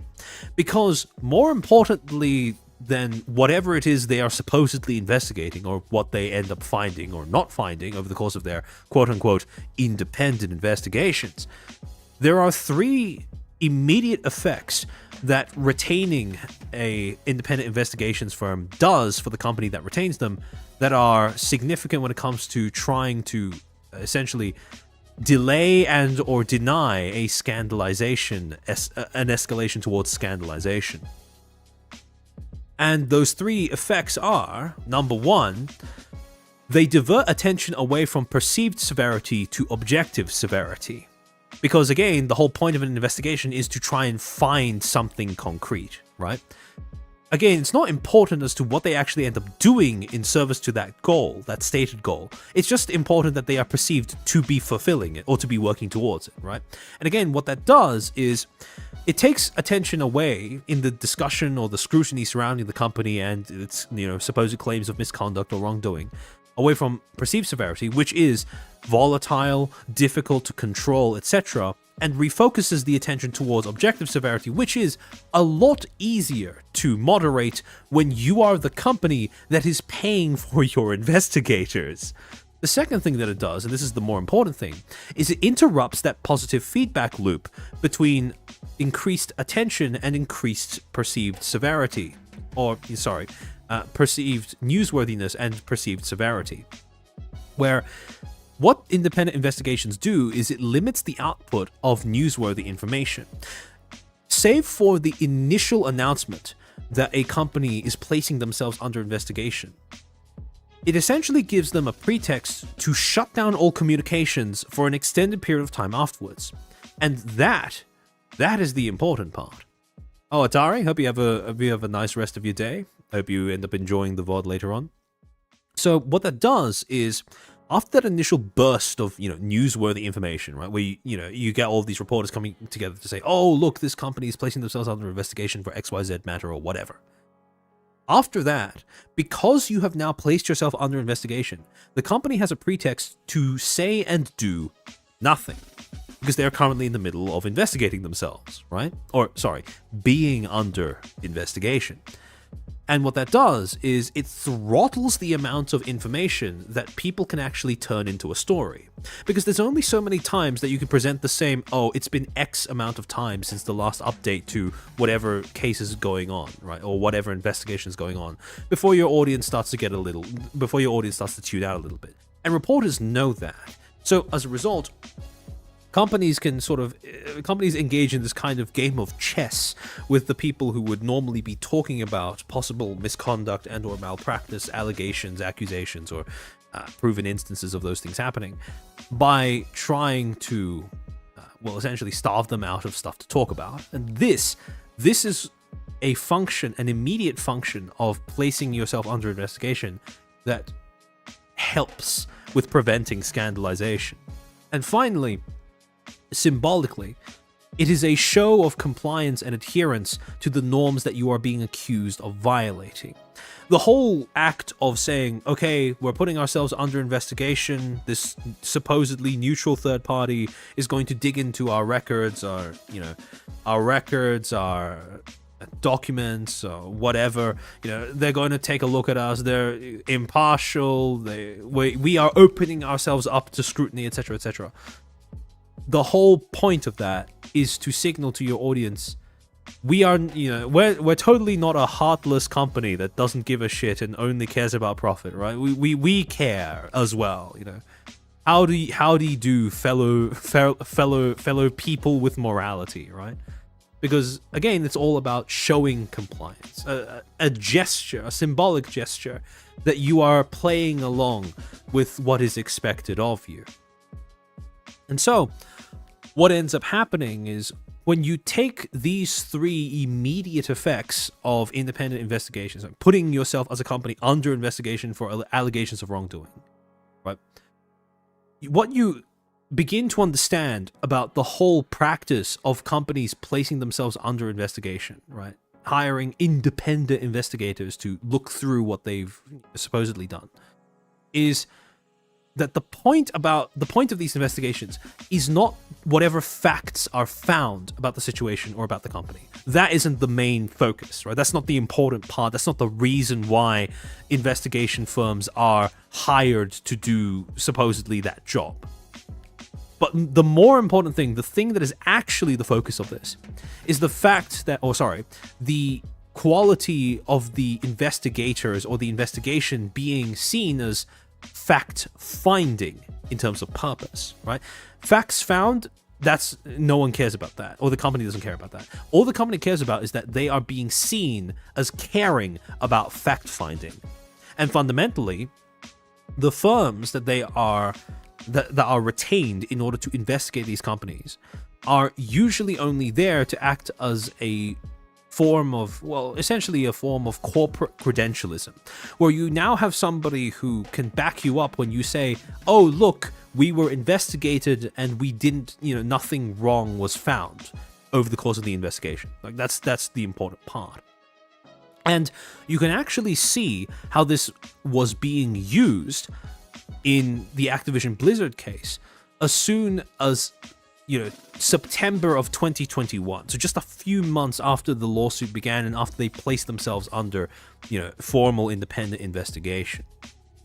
So starting from September of 2021, Activision Blizzard, they put out a press release stating that they were now committed to, quote, expanded workplace initiatives, and that they now reached an agreement with the EEOC, which was one of the government bodies that were representing the workers that were bringing civil action against the company. Quote, the company will also develop tools and training programs to assist efforts to improve workplace experience. Summary of agreement. Below is a summary of the principal terms of the agreement with the EEOC, which is subject to approval by the United States District Court for the Central District of California.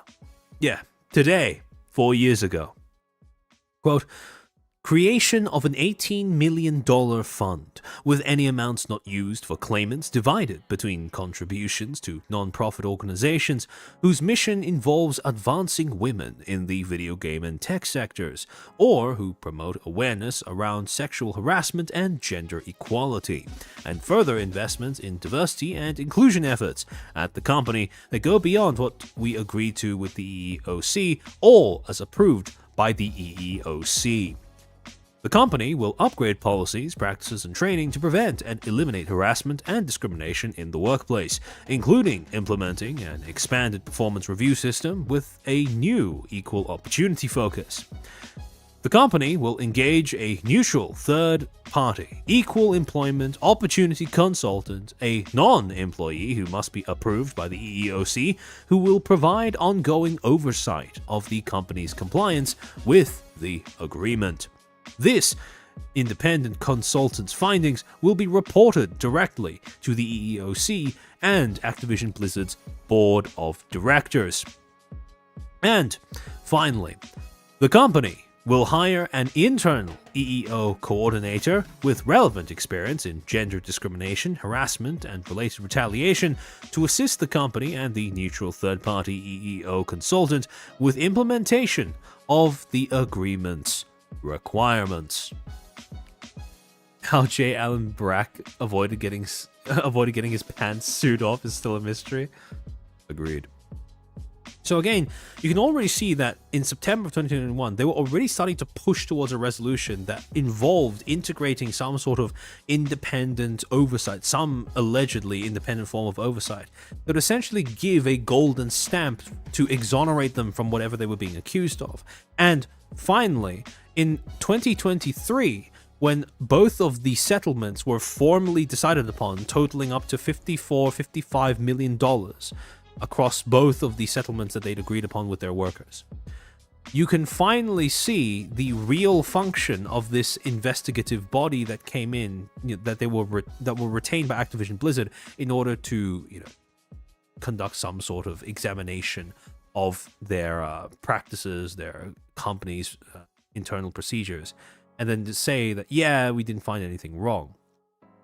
This article by Rock Paper Shotgun, titled Activision Blizzard will pay $55 million to settle sex discrimination lawsuit, State of California accused Call of Duty makers of offering lower pay and promotion opportunities to women. In the later portion of this article, it states, quote, as reported by the Wall Street Journal, the reaching of the settlement means that the CRD, which is short for the Californian department that was responsible for civil action against Activision Blizzard, will dismiss their suit and claims that, quote, Activision Blizzard senior executives ignored, condoned, or tolerated a culture of systemic harassment, retaliation, or discrimination. The State Department said that no court or any independent investigation has substantiated any allegations of systemic or widespread sexual harassment at Activision Blizzard. And that single sentence, that is the entire reason as to why WilmerHale were retained. It's not about what they found, it's just about being able to actually say, officially, that there was an independent investigation and that they didn't find anything wrong.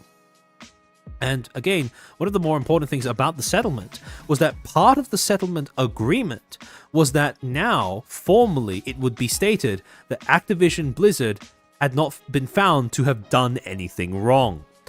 Quote, we are grateful that we have reached an agreement with the California Civil Rights Department today, Activision Blizzard told Game Industry Biz in a statement. Quote, we appreciate the importance of the issues addressed in this agreement and we are dedicated to fully implementing all the new obligations we have assumed as part of it. Quote, we want our employees to know that, as the agreement specifies, we are committed to ensuring fair compensation and promotion policies and practices for all our employees, and we will continue our efforts regarding inclusion of qualified candidates from underrepresented communities in outreach, recruitment, and retention. Update. As of the 20th of December 2023, an Activision Blizzard representative shared the following additional statement with Rock Paper Shotgun. Quote, We are also gratified that the CRD has agreed to file an amended complaint that entirely withdraws its 2021 claims alleging widespread and systemic workplace harassment at Activision Blizzard. As the CRD acknowledged explicitly in the agreement, CRD is filing along with a proposed consent decree at a second amended complaint that withdraws, among other allegations and causes of action, the fifth cause of action, employment discrimination because of sex and harassment.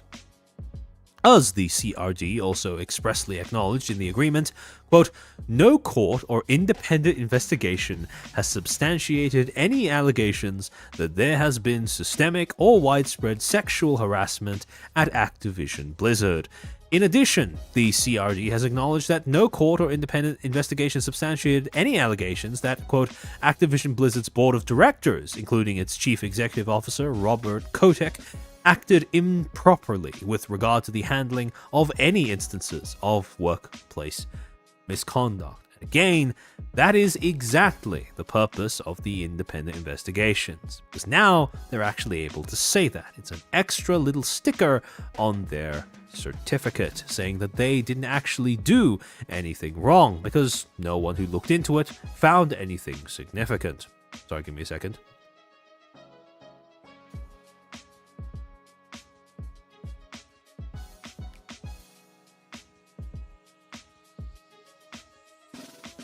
So much for Me Too? Yeah. Well, to be fair, Me Too was never going to result in anything major, given the narrowness of its scope and how it mostly coasted off of the mechanisms of social media as a medium for social action or change. Sorry, give me a second. I'm going to go and grab some additional water. Be right back. Hold on. Let me switch over to the hydration screen while I go fetch the water in question.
Your boy's a heavy drinker. Alright, hold on.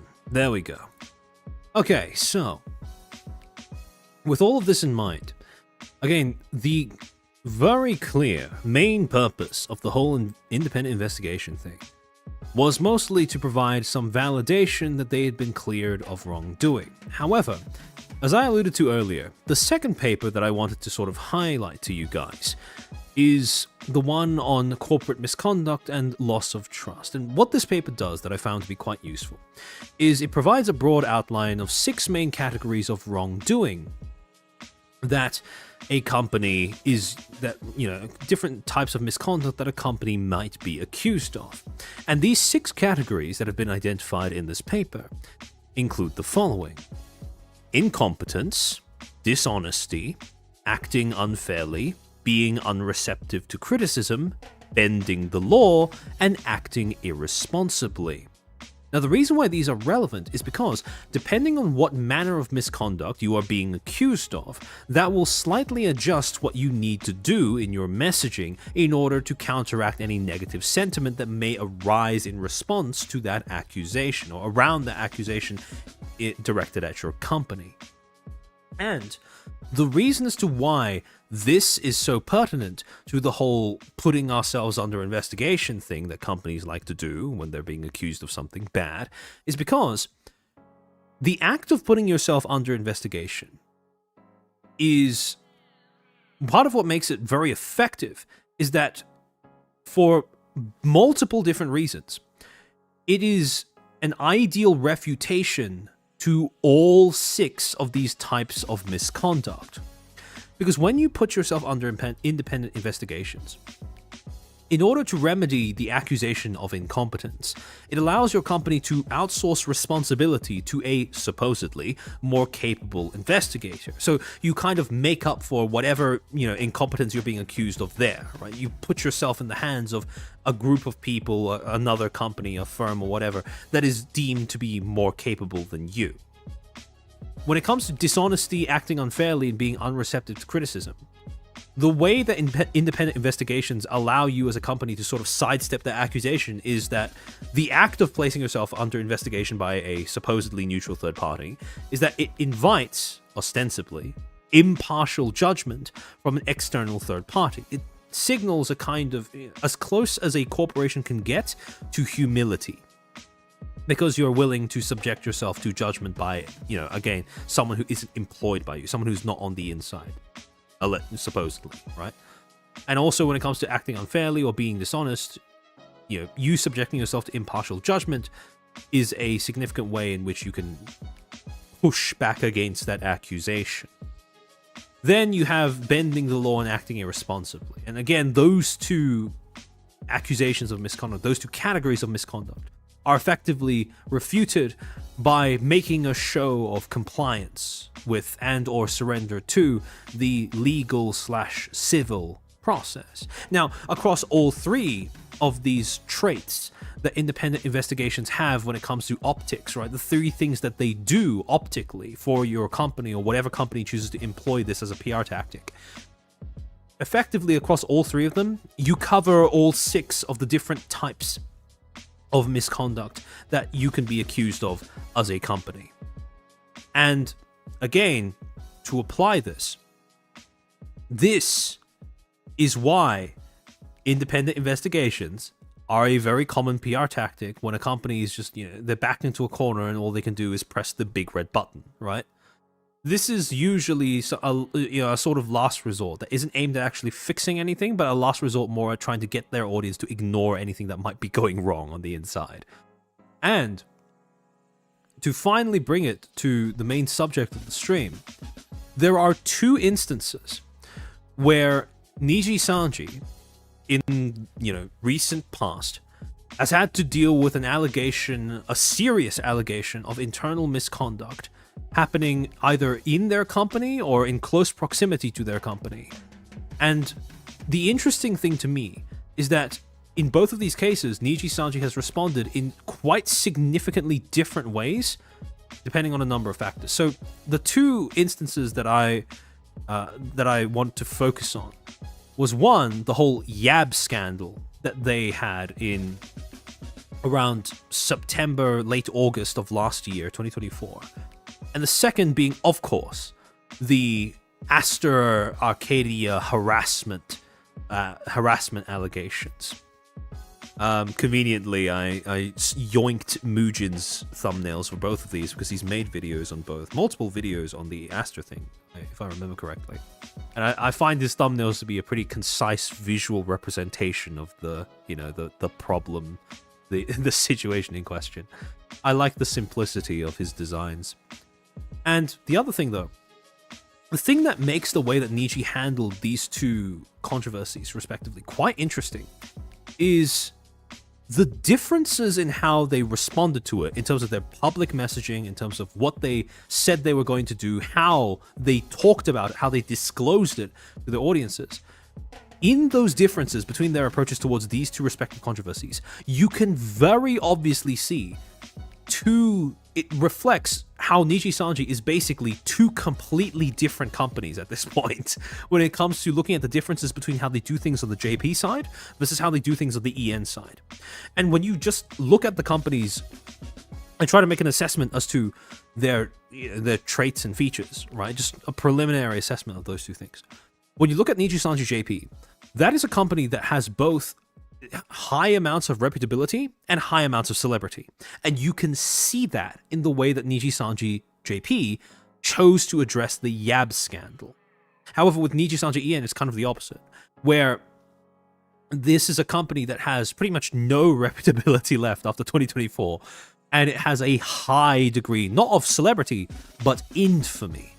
And again, you can see that, as we'll get into later, you will be able to tell that that is the case. This is very much reflected in and or informs the way that they end up addressing the Aster Arcadia allegations, in contrast to how they handled the Yab controversy.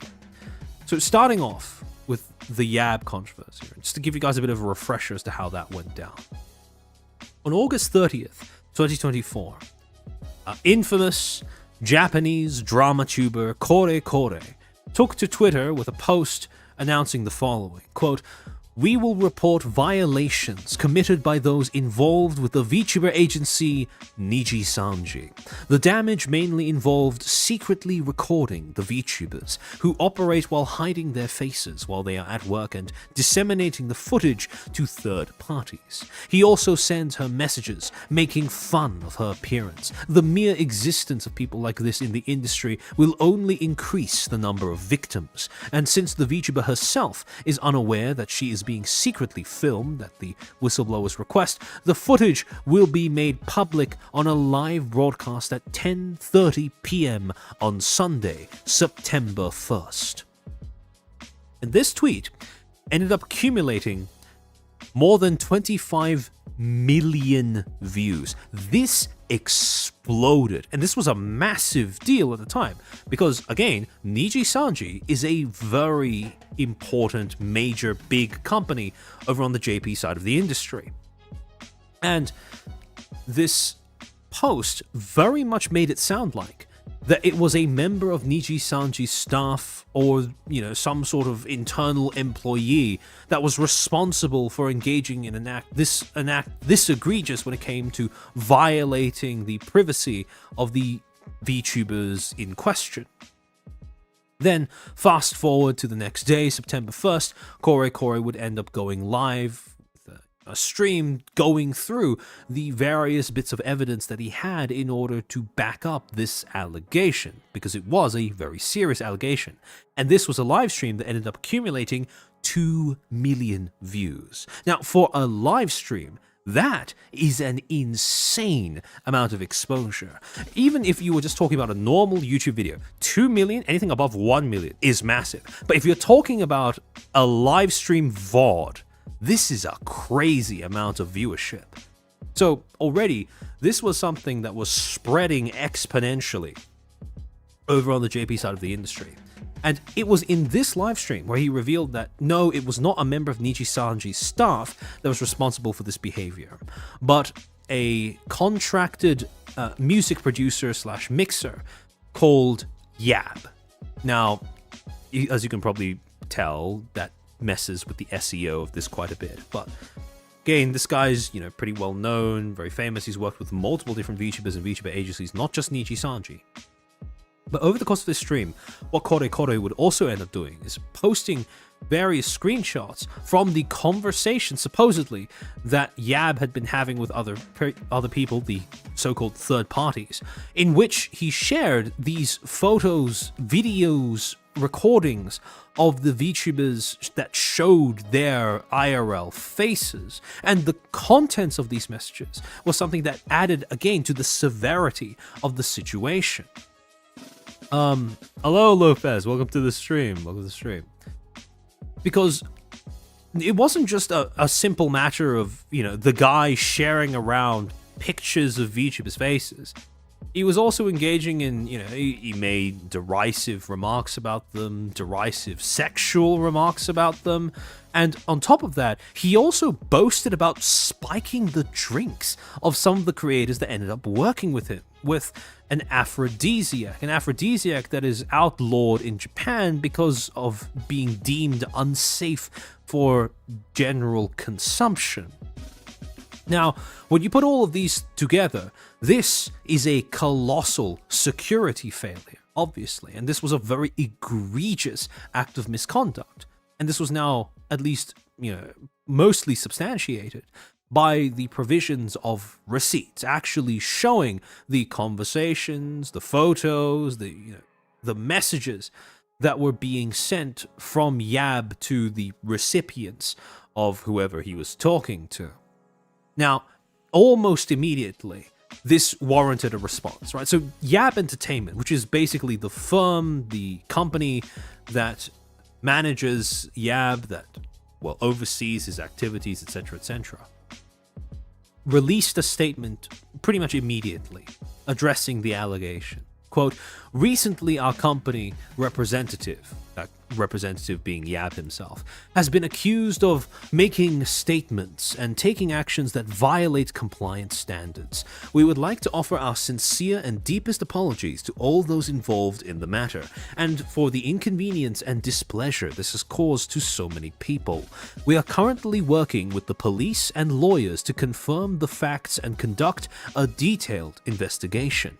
One of the line exchanges has been identified as a line group consisting of 3 people, our company representative, a former executive employee called Eve, and a contract creator. Our company representative has already deleted all data and media. As soon as the details of the investigation become clear, we will report back to you after confirming with all relevant parties to the extent legally possible. Going forward, we will take appropriate action as a corporation. We are very sorry for the inconvenience this has caused. Signed, Yab Entertainment, LLC. And Yab himself would also end up issuing an official statement on his personal Twitter. I, Yab, would like to sincerely apologize for the inconvenience caused to so many people by the problematic comments and videos that were leaked online in the past. I deeply regret that my careless actions have caused this situation. I always love how whenever like a public figure comes out to apologize for something, it's always phrased as if they did it by accident, right? Like, this guy's being accused of spiking the drinks of people he's been entrusted to work with, taking pictures of their faces and sharing them around when they are VTubers, that the entire point of the medium, right? And then he's basically saying, my careless actions, as if he just slipped over and managed to do all these things purely without any intent whatsoever. But to go on, we would like to once again apologize for any inconvenience caused to you. We take this matter seriously and will respond sincerely. I am very sorry. Signed, Yab.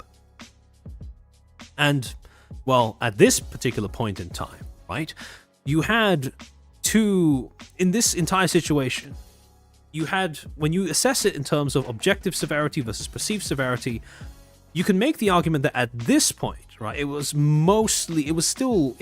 definitely both, but it was leaning slightly in the direction of, perceived severity. Because of the fact that, well, the aspect of perceived severity might have been more prominent because of just how the sheer amount of people that saw this, that were engaging with the story, that saw the story when it was first published, right? 25 plus million people seeing Kore Kore's initial tweet, 2 million plus people, or at least 2 million plus views on his stream talking about the matter. And on top of that, you also have the added problem that Nijisanji specifically faces, where this isn't the first time that they've brought in somebody on the outside who was a threat to their livers because they were some sort of sex pest or whatever. Because, as many people will remember, the company also rather infamously hired Shindo Raito in the past as well. So it's not completely unprecedented that Niji has welcomed a wolf in sheep's clothing into the fold. However, it's not just a matter of perceived severity, because receipts have been provided. Proof has been shown that, no, this is actually something that is happening, and it gives an idea as to the scope of, objectively, how much of a violation of trust and security had occurred as a result of this act of misconduct. When Kore Kore went on stream and actually showed screenshots of these line chats boasting about spiking drinks, showing off these photos, videos of the talents and their faces. This was in all ways an objective measure of just how badly the trust of the companies he worked with, as well as their talents, had been betrayed through this act of misconduct. And as a result, this is something that, for a company with its reputation on the line, with a lot of reputability to lose, this was something that needed to be addressed completely, thoroughly, and immediately. And you can actually see that in terms of the way that Nijisanji JP responded to the situation. Now, of course, the first thing you need to do as a company before you decide on what you're actually going to say publicly about some sort of controversy or whatever is assess what you're actually being judged on the basis of. And when it comes to the 6 different types of wrongdoing, very obviously what we were seeing here was Nijisanji, the company, falling into the first and the 6th one: incompetence and acting irresponsibly, because of the fact that they had contracted, retained, used the services of, and left their livers at the mercy of Yab himself, right? This was a matter of inconsistent or ineffective vetting, basically. And as a result, in order to address these 2 specific accusations of misconduct, wrongdoing, whatever, what Nijisanji had to do in their response, in order to refute the accusations of incompetence, they needed to demonstrate competence, right? They needed to, in other words, deal with the problem decisively and immediately. And in order to refute the accusations that they had behaved or performed irresponsibly as a company, that they were not, safeguarding their talents, they were not conducting themselves in a way that was conducive to protecting their talents. What they had to do was take responsibility for, in other words, they just had to admit failure, right? They needed to fess up and say, yeah, we fucked up, right? It's very unlikely that the Niji staff knew about the picture. Yeah, and again, the main problem here wasn't the idea that the staff were in on it or whatever. The main problem here was that Niji had failed to protect their talents from a threat that was this significant. That was where the source of possible scandal would have come from, right? That was what it would have emerged out of. And again, when you look at the response that Nijisanji issued, any color, the parent company issued, in response to this controversy, you can see that is what they were taking these 2 things very seriously. Because the same day that all of this information made it into the public, Any Color released a formal, lengthy statement detailing their response to the situation. Quote, reporting on infringement of rights of our affiliated live streamers by external creators. Thank you for your continued support of the virtual live streamer group Nijisanji and Nijisanji EN. On September 1st, 2024, an external musician, hereinafter the subject, secretly photographed the appearance of a person allegedly affiliated with our company during an external influencer's YouTube stream, hereinafter the stream, and then sent the photographs to third parties without permission, including defamatory and libelous comments. Allegations also arose that the subject engaged in unlawful physical force against a live streamer affiliated with our company. Now, the physical force is probably referring to the spiking of the drinks. Our company immediately began an investigation into the incident on August 30th, when the notice regarding the stream was issued, and has now uncovered some information, such as the time and location of the photographs mentioned in the stream, as well as the victims involved. The subject is a freelance musician who provides music recording, mixing and mastering, hereinafter music provision, etc. to numerous artists, and we have also requested he provide music, etc. In this context, we deeply regret the allegations that the subject committed unspeakable acts of violence, such as this one, which have harmed our affiliated live streamers and potentially undermined the foundation of the trust between us and our creators. While we will continue to investigate the investigate the facts, we suspect that this case may constitute assault against our affiliated live streamers and violations of the anti-harassment ordinance. We intend to take firm action, including the possibility of pursuing criminal charges. Furthermore, we will not only terminate the current contract between us and the subject, but also take legal action against the subject for breach of confidentiality obligations, violation of privacy rights, defamation of reputation and credibility, and other violations of rights. We will provide sufficient support to our affiliated live streamers who are concerned about this matter and aim to resolve this matter as quickly as possible. In order to prevent secondary damage, we ask that you strictly refrain from spreading photos or information about this incident or posting mocking comments about our affiliated live streamers on social media or during live streams. Additionally, while there have been some online allegations that our affiliated live streamers, their managers, and other company executives and employees were responsible for this crime, we have no knowledge of any evidence supporting the allegation that our affiliated live streamers or our executives and employees were involved in the acts of this crime. Please also refrain from spreading false information that suggests this crime was committed by our affiliated live streamers or our executives and employees. We are considering preserving evidence and taking legal action against these malicious acts. Regarding content such as cover songs involving the subject and social media posts by our affiliated live streamers that appear to have received music from the subject, we have temporarily made the content private and deleted the social media posts, as they could lead to further investigation into the victim. We ask that you immediately delete the content and delete posts, as publishing them on social media or elsewhere will only encourage secondary victimization of the victims in this case. We recognize that this incident should never happen again and should never be tolerated. To protect the physical and mental health of our affiliated streamers and ensure their continued activities with peace of mind, we will further strive to improve the working environment for our affiliated streamers, including reviewing our selection of contract creators and our standards for continued orders. For all inquiries regarding this matter and to provide information toward a resolution, please contact the AnyColor contact center. We ask that you refrain from contacting our affiliated streamers, including any contact on social media or comments during streams. Now, this pretty complete address of what was going on. Very obviously admits that, yeah, they fucked up, they retained the wrong guy, they hired the wrong contractor. This is not going to happen again. We understand how grievous of a problem this is, and we are going to take measures to make sure this never happens, right?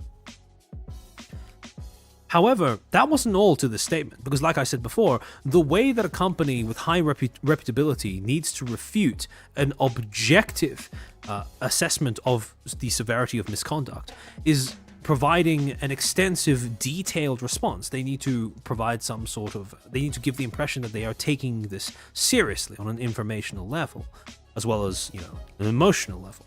And you can actually see that because of the fact that this is not all there is to the statement. They would come back to this over the course of the next few days and add on additional bits of information to keep the audience in the loop as to what was going on and any additional requests that they had in order to hopefully protect the security of their live streamers' information. Added September 2nd, 2024 at 2:40 p.m. As stated in this release, we have made some content such as cover songs private to prevent the victims in this case from being scrutinized through credits and other information, and to prevent further secondary victimization of our affiliated streamers.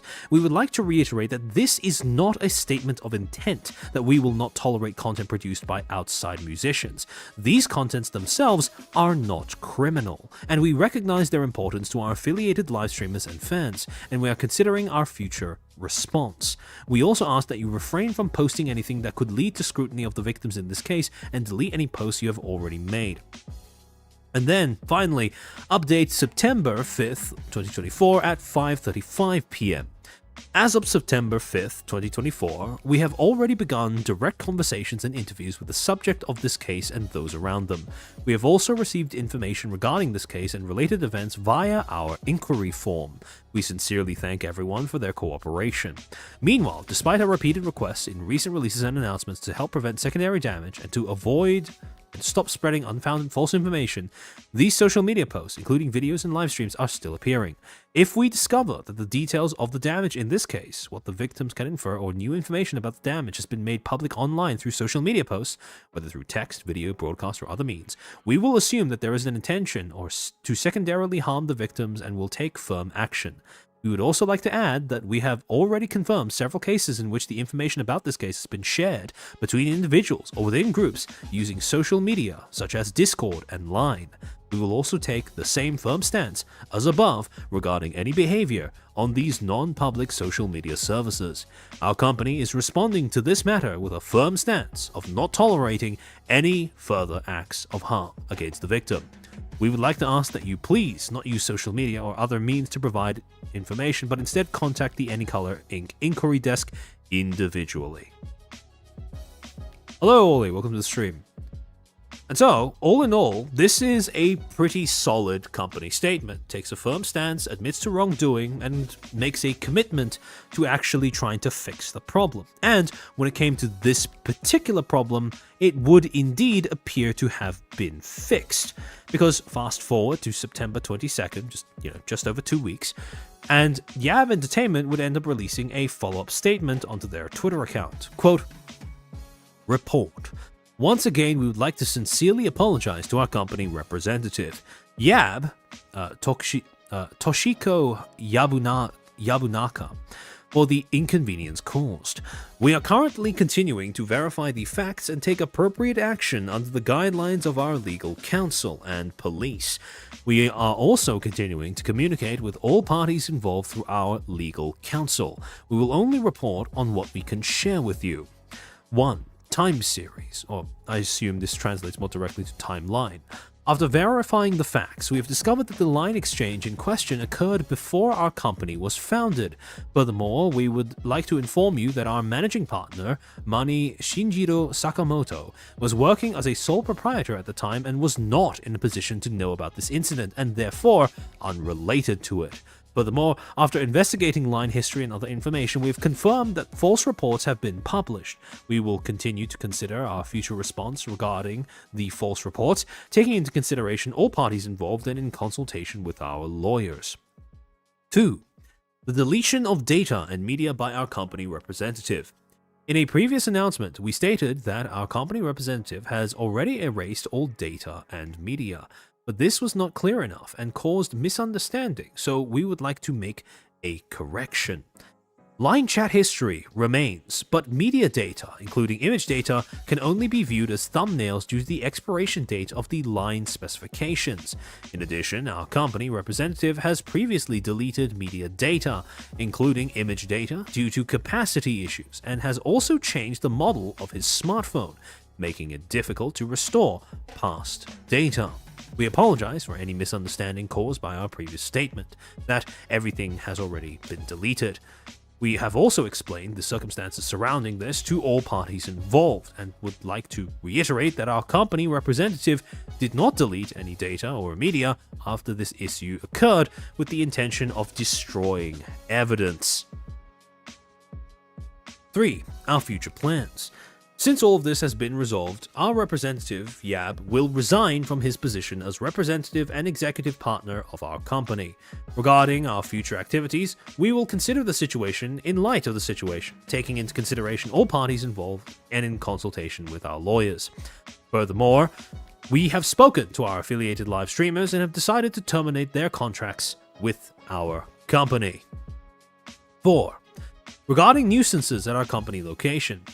As we have already announced, our location is not at Yab's studio. Suspicious individuals have been spotted on security cameras and are causing great inconvenience to local residents, so we ask you please refrain from causing any trouble. In each case, we submit security camera footage to police. That's all we can report at this time. Signed, Yab Entertainment, LLC. So this was basically an admission of, yeah, we fucked up. We're going to go through some restructuring, and Yab is no longer a part of our company. This is basically the equivalent to putting somebody's head on a pike. Now, in addition to this, on the same day, well, Yab would also end up releasing a statement of his own, pretty much apologizing for all of this hassle and the entirety of this situation. However, the interesting thing is, since that date, if you go to the if you try to use the link that's in the bio of Yab Entertainment's Twitter profile, it'll take you to a web page, at least it took me to a web page that says internal server error, which makes it seem like they took their website down.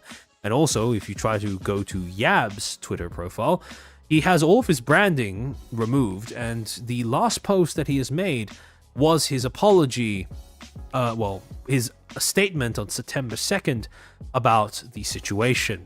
He has not made a single post since.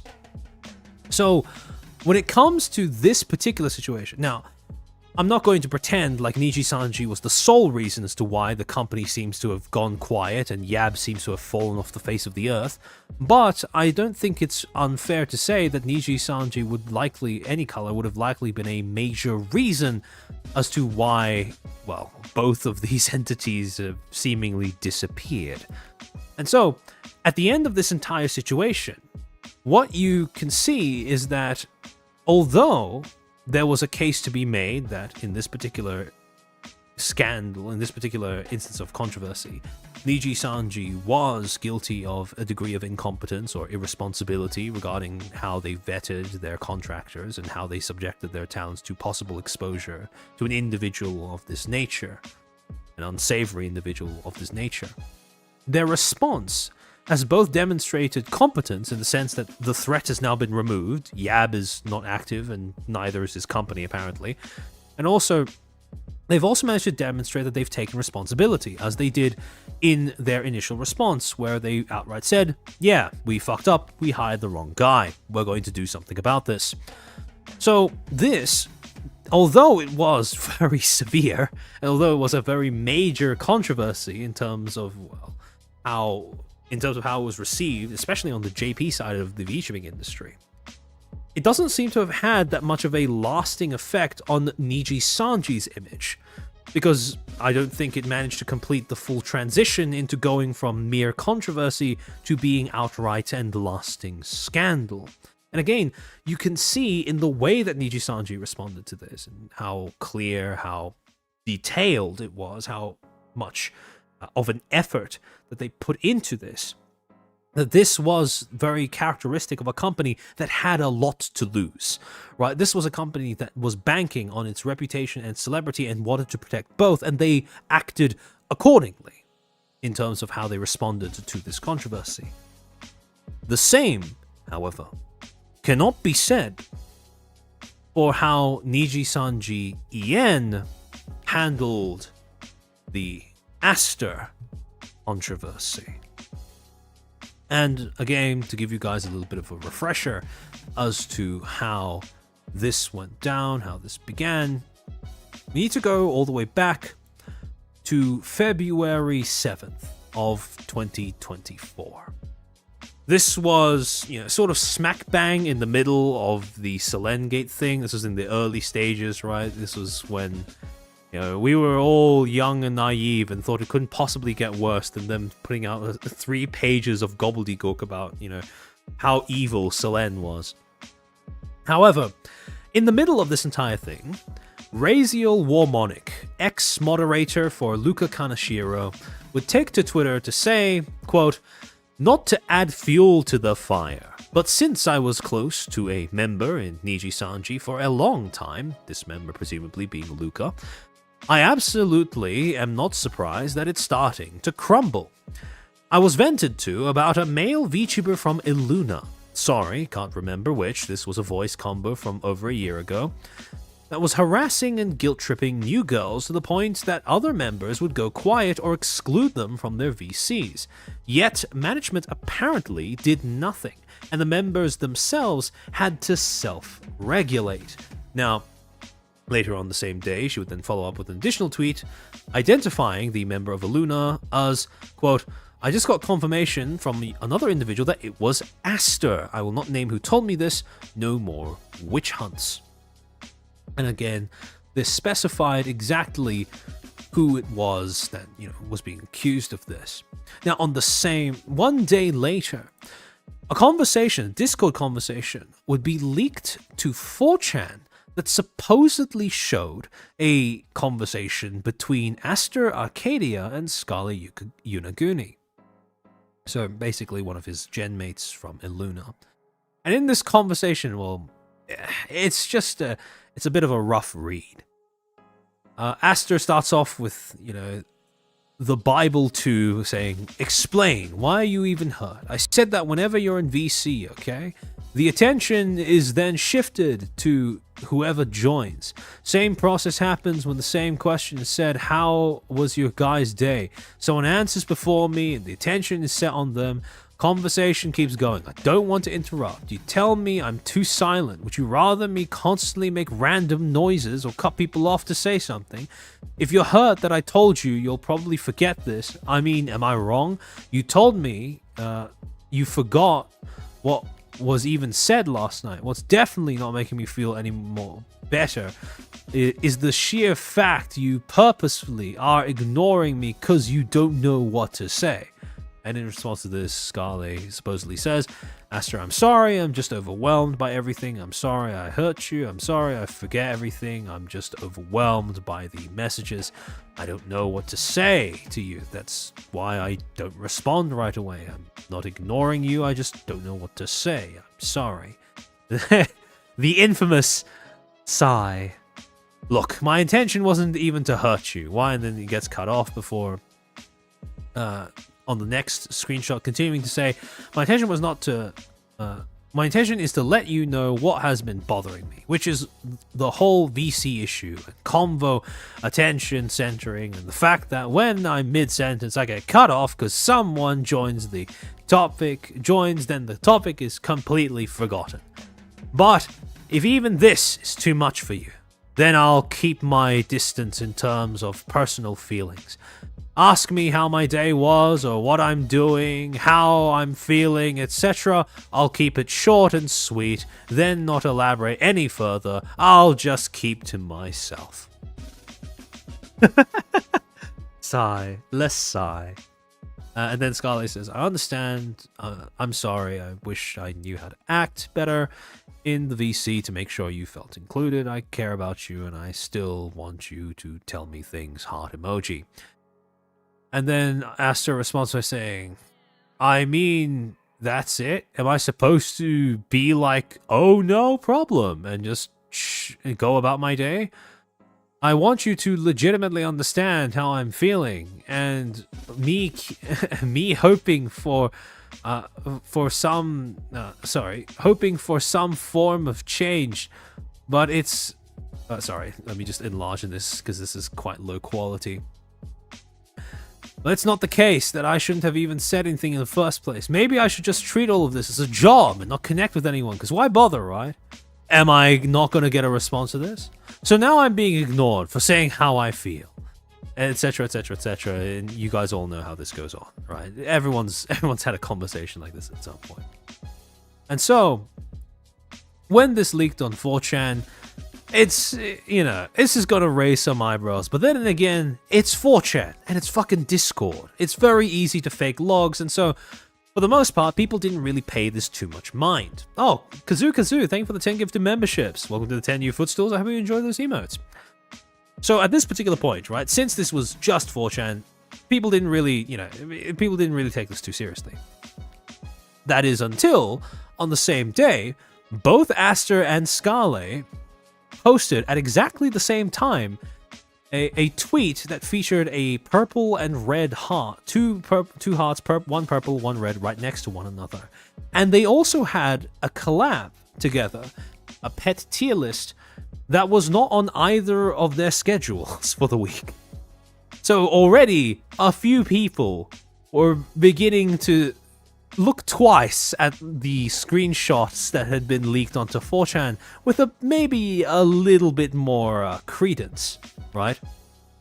Than just, random thing leaked on 4chan. Not sure they took it seriously. From what I could see, it was a pretty mixed response, right? Because again, a lot of people automatically dismiss it because it's 4chan and because of how easy it is to, basically make up Discord logs. But yeah, after this, a lot more people started taking that seriously. Fast forward to March 29th, 2024, when Raio would release the, one of many Google Docies that we would come to see over the course of the next year about something VTuber related. But with this one specifically, it was about her experiences with Luca as his mod.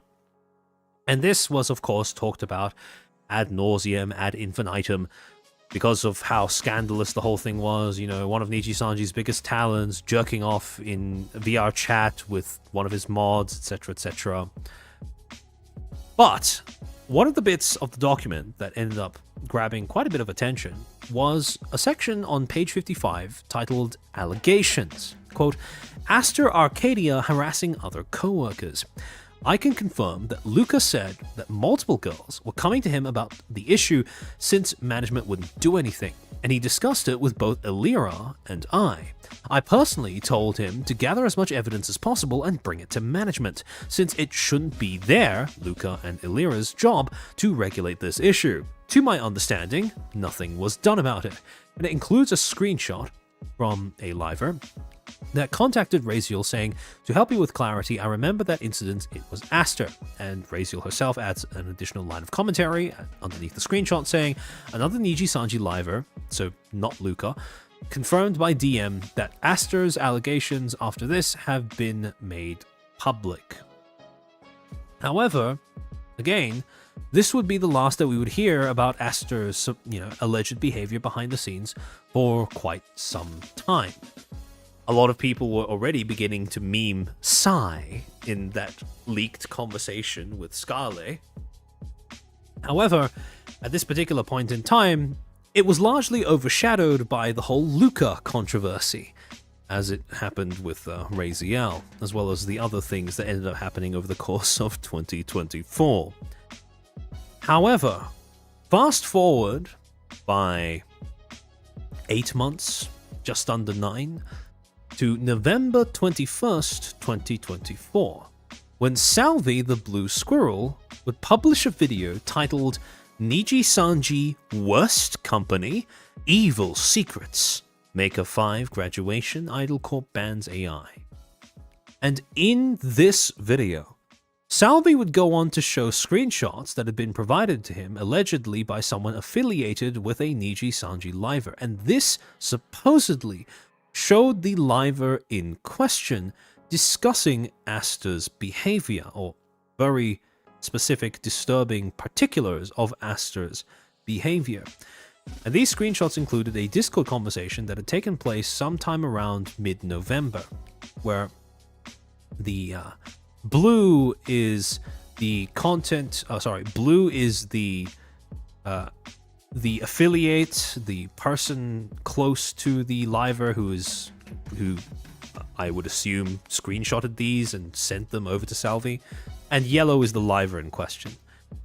So first the viewer, fan, whatever affiliate says, but like the fans, and then the liver says, when I had a mental breakdown when I went to Twitch, it was because Aster was saying, like, he wants to fly me out to Japan, saying weird sexual shit. And then the affiliate says, oh. And then the liver responds by saying, sex pesting my friends, I went to management. They wouldn't even speak to him. I was really considering graduating. And then they go on to detail how management would refuse to do anything about Aster. And in response to this, the affiliate then asks, why? And then the liver responds by saying, because of bad PR. And then the affiliate says, I guess that's why you think this whole two people thing could work. And then the affiliate says, yeah.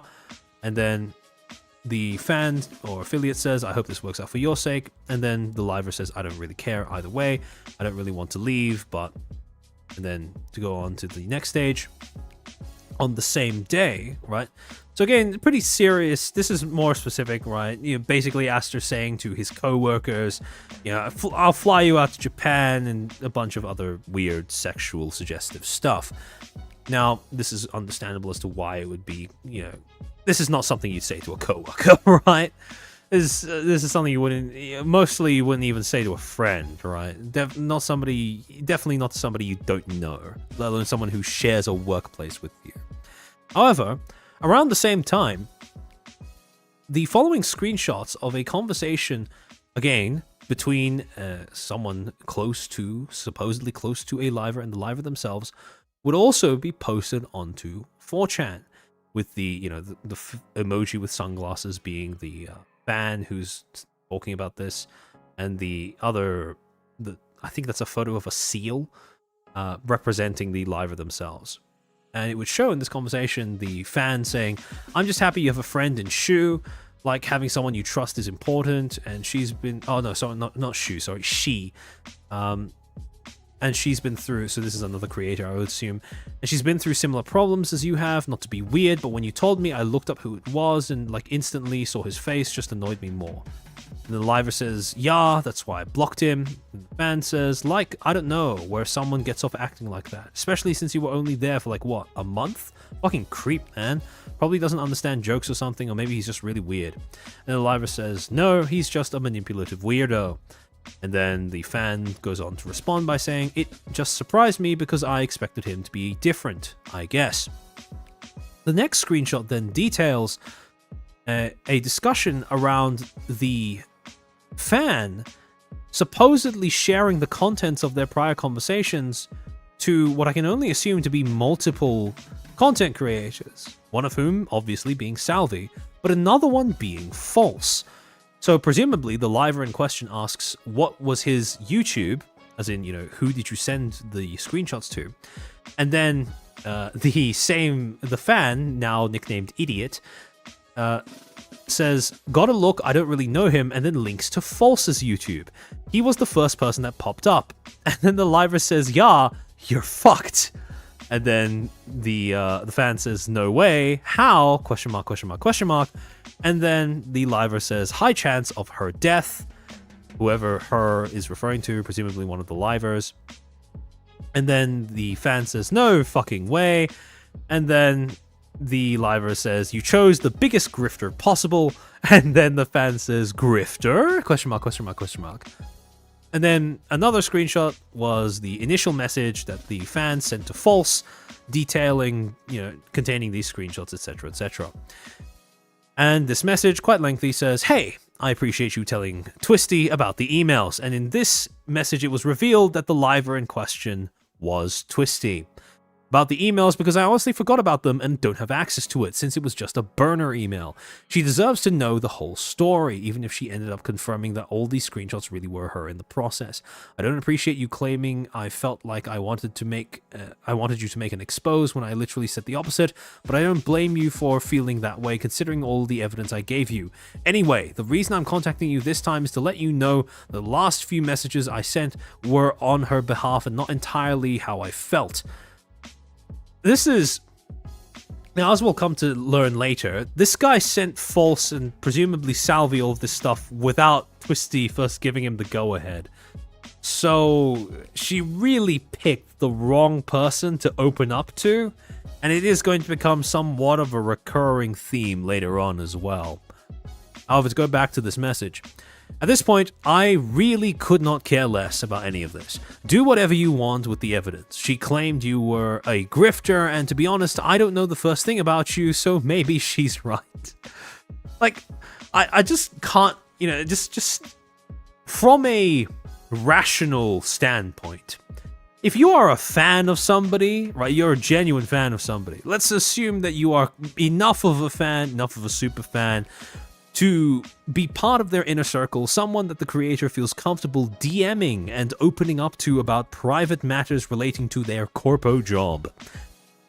Why the fuck, if your aim was to publicize something, a struggle that they were going through, would you, one, not not wait for them to give you the go-ahead before you send the information through to somebody else, an unrelated third party.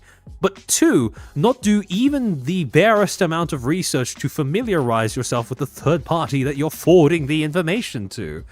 I just don't understand this. I don't see any way in which this was not malicious.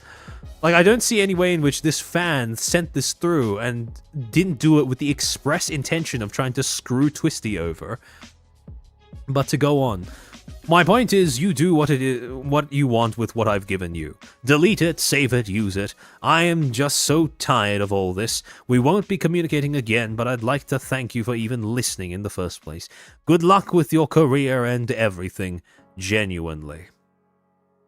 Now, again, on November 12th, because of the fact, presumably sometime after, this is on the messages for these supposed messages in this leak that was uploaded to 4chan.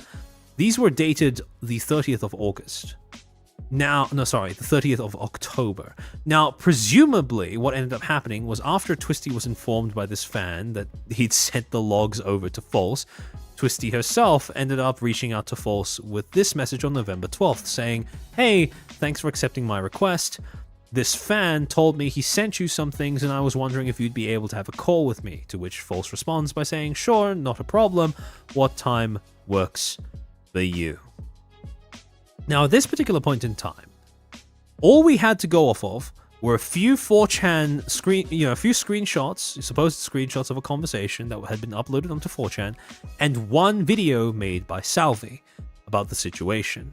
So at this particular point in time, the claims did not have enough gas, did not have enough fuel at this point in time to fully transition into a full-fledged scandal. Because although it was detailing an allegation that was widely agreed upon to be a transgression that violates an agreed upon norm, right? You don't go up to your coworkers and say, "I'll fly you out to Japan, wanna fuck," right? That's you don't do that. However, at this particular point in time, it was still uncertain as to whether the story would be newsworthy in the sense of whether the screenshots that supposedly substantiated it were trustworthy, and as to whether the benefits of reporting it would outweigh the social cost of doing so. Because not only was this pertaining to a source that could not be named for the sake of their own career, for the sake of her own career, but also this was to do with information that was suspected of being shared without the permission or approval of the liver in question. And so, again, at this particular point in time, while it was transgressive without a doubt, the story in its nature, it was not yet certain as to whether people should/would want to talk about it en masse. And for a while at least, Salvi's video was the only one that actually detailed these allegations. That is, until December 6th of 2024, when False would release a video titled Exclusive, Nijisanji English VTuber speaks out against Niji EN Liver. And this would be an entire video dedicated to going through the allegations that had been made against Aster Arcadia. Now, the first thing False did in his video was confirm the validity of the screenshotted messages between Aster and Scarlet that had initially been leaked in February of the same year. Now, once that had been confirmed, well, it was pretty much Jover. Because the next thing that he highlighted was the fact that Nijisanji had, not too long previously, sent a cease and desist to Raio about her Luka Kaneshiro Google Docky. However, one of the clauses in that cease and desist, point 2, stated, quote, that any color takes responsibility towards employees and those it manages and treats, takes its responsibility towards employees and those it manages and treats any allegations of misconduct seriously. It reacts appropriately to any allegations brought to its attention, including via personal consultation with its human resources and/or legal representatives, and since April 12, 2024, through its internal whistleblowing policy for livers. Now, the reason why this is a pertinent bit of information is because if what is being said about Aster is true, that pretty much invalidates the entire claim that they made earlier on about implementing that so-called internal whistleblowing policy. Because what's the point of having a policy if you never fucking enforce it? And on top of that, then False ended up sharing a whole bunch of screenshots from the Discord conversation between Twisty. At this point, it was pretty much confirmed that it was Twisty and Aster. Between Twisty and that fan that shared this information initially, talking about Aster. And again, you see very much the same sort of things that were shared in Salvi's video, which basically confirms the validity of those. Again, Twisty saying, when I had a mental breakdown when I went to Twitch, it was because Aster was saying like he wants to fly me out of Japan, saying weird sexual shit, sex-pisting my friends. I went to management, they wouldn't even speak to him. I was really considering graduating, but my manager talked me out of it because it feels gross, and then presumably the fan asked something along the lines of, why didn't you say anything, etc., or why, what bothers you? And then Twisty responds by saying, because it feels gross to me. Like, I feel like I'm hiding this behavior. Because it's not just me, it's many girls, a lot of my friends. I mean, I don't know, but I assume they are scared to fire someone after what happened. And this is in response to, I assume, the fan asking, aren't you risking getting fired by, talking about this, etc.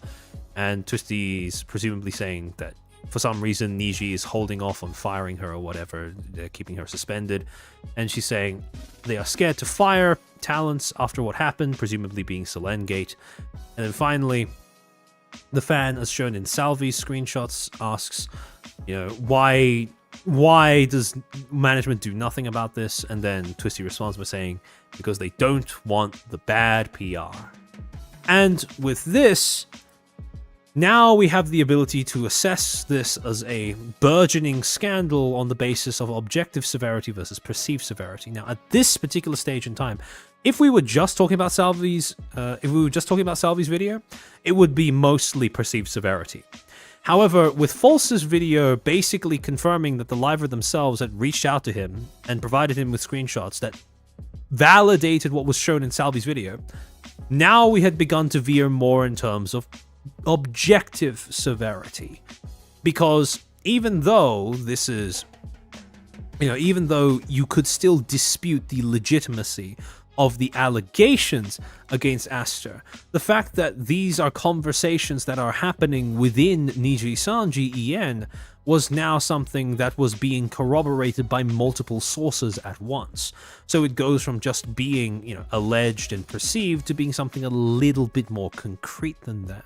However, this, again, like I said before, the allegations themselves were still up for debate, and they were still something that was very much up to individual discretion among members of the audience as to how seriously they wanted to take them.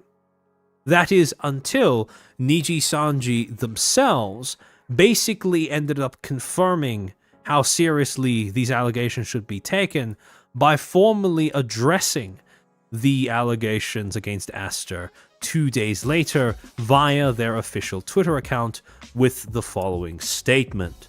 Quote, "Thank you for your continued support of Nijisanji and Nijisanji EN.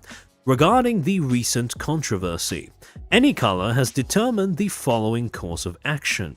We have initiated an independent, third-party investigation into these issues and will share the outcome with our livers and our community. This investigation will focus on the issues of sexual harassment and unauthorized information leakage to outside parties, and will include a thorough review of company policies and their implementation. Based on the outcome of this investigation, appropriate disciplinary actions will be taken, and updated policies will be shared with our livers and our community. Anycolor is committed to a safe and community-focused environment, free from any type of inappropriate behavior. For all inquiries related to this matter, please contact Any Color Inc. Now, this announcement did a few things. The first thing that it did was legitimize the allegations, or at least the severity of the allegations, against Aster. And you could tell that that was the case because it immediately created a media availability cascade, because now everyone was acknowledging this story, not just because False had talked about it, because Nijisanji had acknowledged it via their official Twitter account. And you could see that more people were starting to talk about this in terms of the immediate aftermath of them posting the statement. False made another video, Muujin made his video, Rima did a stream talking about how the allegations had gotten worse, Parrot ended up making a video eventually detailing all of these things. And so again, now there was no sense of hesitance or taboo around talking about this or whether this should be talked about. The social proof was there, and what's more, the social proof had been provided by Nijisanji themselves. However, on top of that, the other thing about this statement, an issue that I took with it, this statement was so close to actually being a decent acknowledgement of what was going on, right? Or at least a PR, optics neutral way of acknowledging what was going on. But there's one pesky little half a sentence in there that, in my opinion, serves no purpose and only serves to erode the optics around what Nijisanji is doing here.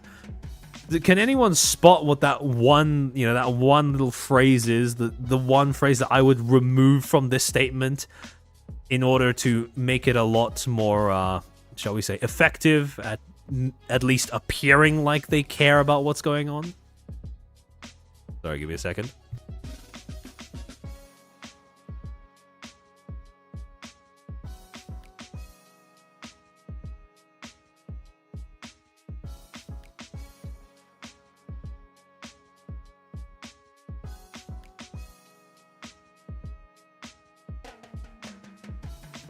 Not the last one, not inappropriate behavior, not based on the outcome, not committed to safe. All of those are fairly standard when it comes to companies basically trying to say, trying to play a game of not it when it comes to workplace harassment.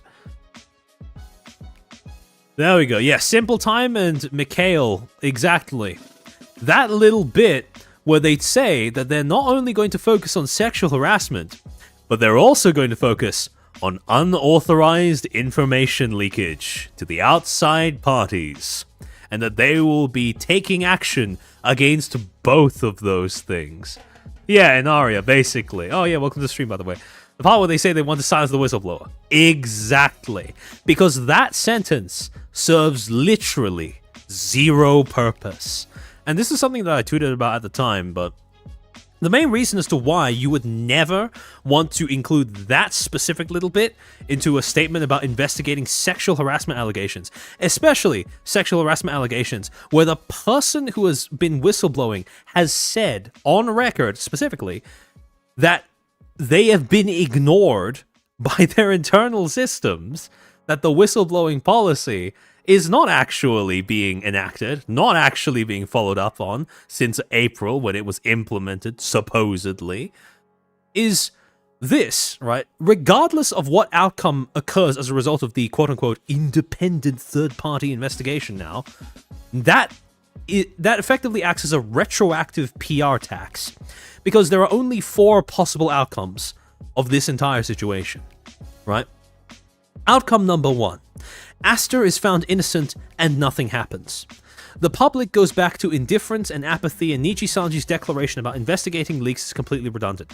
This is the best case scenario, where Aster is found innocent, no one has any complaints, no one else gets fired, and people conclude that this entire thing was just a big waste of time, right? That's the best case scenario. Everything else, downhill from here. Second possible outcome. Aster is found innocent, but someone is terminated for leaking. The public is then enraged because the company is perceived as caring more about enforcing secrecy than protecting their talents. Because even if the allegations are found to be, even if the allegations are found to be, through whatever independent investigation happens, are found to be insufficient to do anything decisively to Aster, right? people, widely speaking, on the internet are still going to view allegations as being, this thing that should be protected speech in some sorts, right? Third outcome. Aster is found guilty, but no one else is penalized. The public believes that the leaks were actually useful in bringing about real change. So threatening to take action was pretty limp-wristed and limp-dicked as well. Because if you're going to, if you're going to fire Aster because you found that he actually did do something wrong and you don't fire anybody else, obviously that means that the leaks did their job, right? The whistleblower did their job. They took a good risk. They did a good thing in the long term for everybody involved, right? And then finally, the final possible outcome is that Aster is found guilty and is penalized along with the leakers, in which case the public is still enraged because the company is perceived as retaliating against those who simply tried to speak out against sexual harassment. Again, I cannot emphasize this enough. The inclusion of this sentence is completely redundant because there is no winning scenario in which it ends up looking good. Regardless of the outcome, whether Aster is found guilty or innocent, what Niji ends up doing in response to this, whether they, don't fire anyone, just fire him, just fire the leaker, or fire both him and the leaker. There is no scenario in which them saying this makes sense in terms of optics. It just always looks bad. Now, the company is allowed to do what they want with the talents that break NDA, but mentioning it in the same statement addressing the investigation is bad optics. Yeah, exactly. It really does come off as just punishing the victim, right? Because at this point, with all of the evidence that's floating around on the internet, the public has already come to the idea that it's a foregone conclusion that, yeah, something shifty is going on inside, right? There are victims. It's just a matter of degree and severity. That's pretty much it. So, this aside, right? The fumbling of including that, those few words that end up eroding the integrity of the entire address, right? The other problem is, well, of course, why would they choose to use an independent third-party investigation? And like I said before, this is the big red button that companies push when they really want people to stop focusing on some fuck-up that is being alleged to have occurred internally, right? And as a result, what ends up happening is, this is when the problem is when you're looking at the whole Aster situation, it's not just a matter of 2 out of 6 possible categories of corporate misconduct that are being alleged. No, the situation in its entirety, based on what is being alleged, the fact that, Aster was engaging in this behavior that Nijisanji knew but did nothing, suppressed the information, trying to come out, punished the people who were attempting to whistleblow about this as well. This is not just a matter of incompetence and irresponsibility. No, this was all 6 of the different categories of misconduct being tripped off at once, right? This was dishonesty, this was unfair in terms of how they conducted, their approach towards handling the situation. They were unreceptive to criticism, both internally and externally, and it was also seen as bending the law, because obviously, as a company, you have an obligation to protect your employees from things like harassment. So, as a result, with all 6 of these being a problem, being something that they needed to deal with, obviously they were going to outsource the responsibility to a third-party investigator. And so, with the enlistment of this third-party investigation, because of the fact that Niji had waited until, the degrees of corporate misconduct encompassed all 6 of these criteria, right? They were now locked into a situation where there were not a lot of so-called win conditions or winning strategies or winning outcomes to come out of this entire situation, right? There were not a lot of scenarios in which Nijisanji emerged unscathed, so to speak. The first, quote-unquote, win condition that Nijisanji has, with the position that they've now put themselves in terms of dilly-dallying around handling Aster, which, let's be honest, if the leaks were true, which they pretty much confirmed were, he was a ticking time bomb since, a while, right? Early 2024. So their first and most obvious win condition is denial or absolution. Either they somehow convince the accuser to issue some sort of public retraction on their allegations or accusations, or they come out, admit wrongdoing, and pursue some form of restitution for the victims in question, right? This is what would happen if a company outright... This is actually what they did with the Yab thing, right? Where they came out, Nijisanji JP came out and said, yep, we fucked up, we hired the wrong people, we're going to do XYZ in order to try and remedy the situation, right? The second win condition, the only other win condition, and to be honest, win is a little bit of a misnomer. It's more, not losing, right? Or not losing as much. Second win condition is to stall out the public's attention span. Settle with your accuser, buy their silence, and admit no wrongdoing. This is what Blizzard did. They basically paid people to shut the fuck up. They relied on them keeping their silence, and in compensation for the money, they got to come out with the results of their independent investigation and say, hey, look, no one found us guilty of anything, and no one's still accusing us of doing anything wrong. Therefore, no wrongdoing needs to be admitted. Business goes on as usual, and while people may regard you as being shifty, suspicious, or unsavory in your methods, no one can prove anything. And legally speaking, that's the important part. Here's the thing. If we were talking about Nijisanji Japan, chances are they would probably want to go with the first outcome, the first win condition, because they are a company with a lot to lose. High reputability, high degree of celebrity, etc, etc, etc.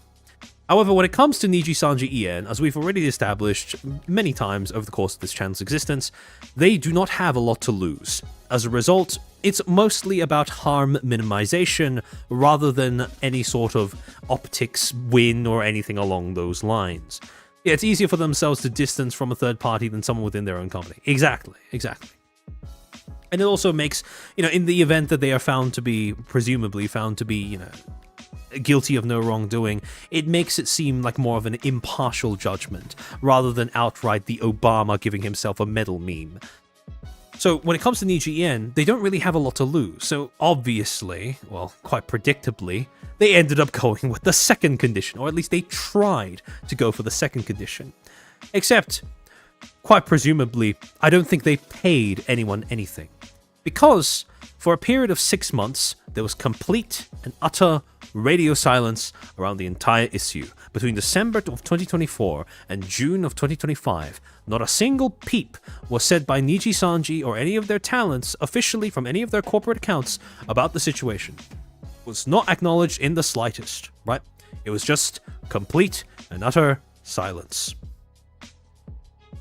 That is, until June 12th of 2025, when a random YouTube burner account would end up posting a video of Twisty, Amanazako,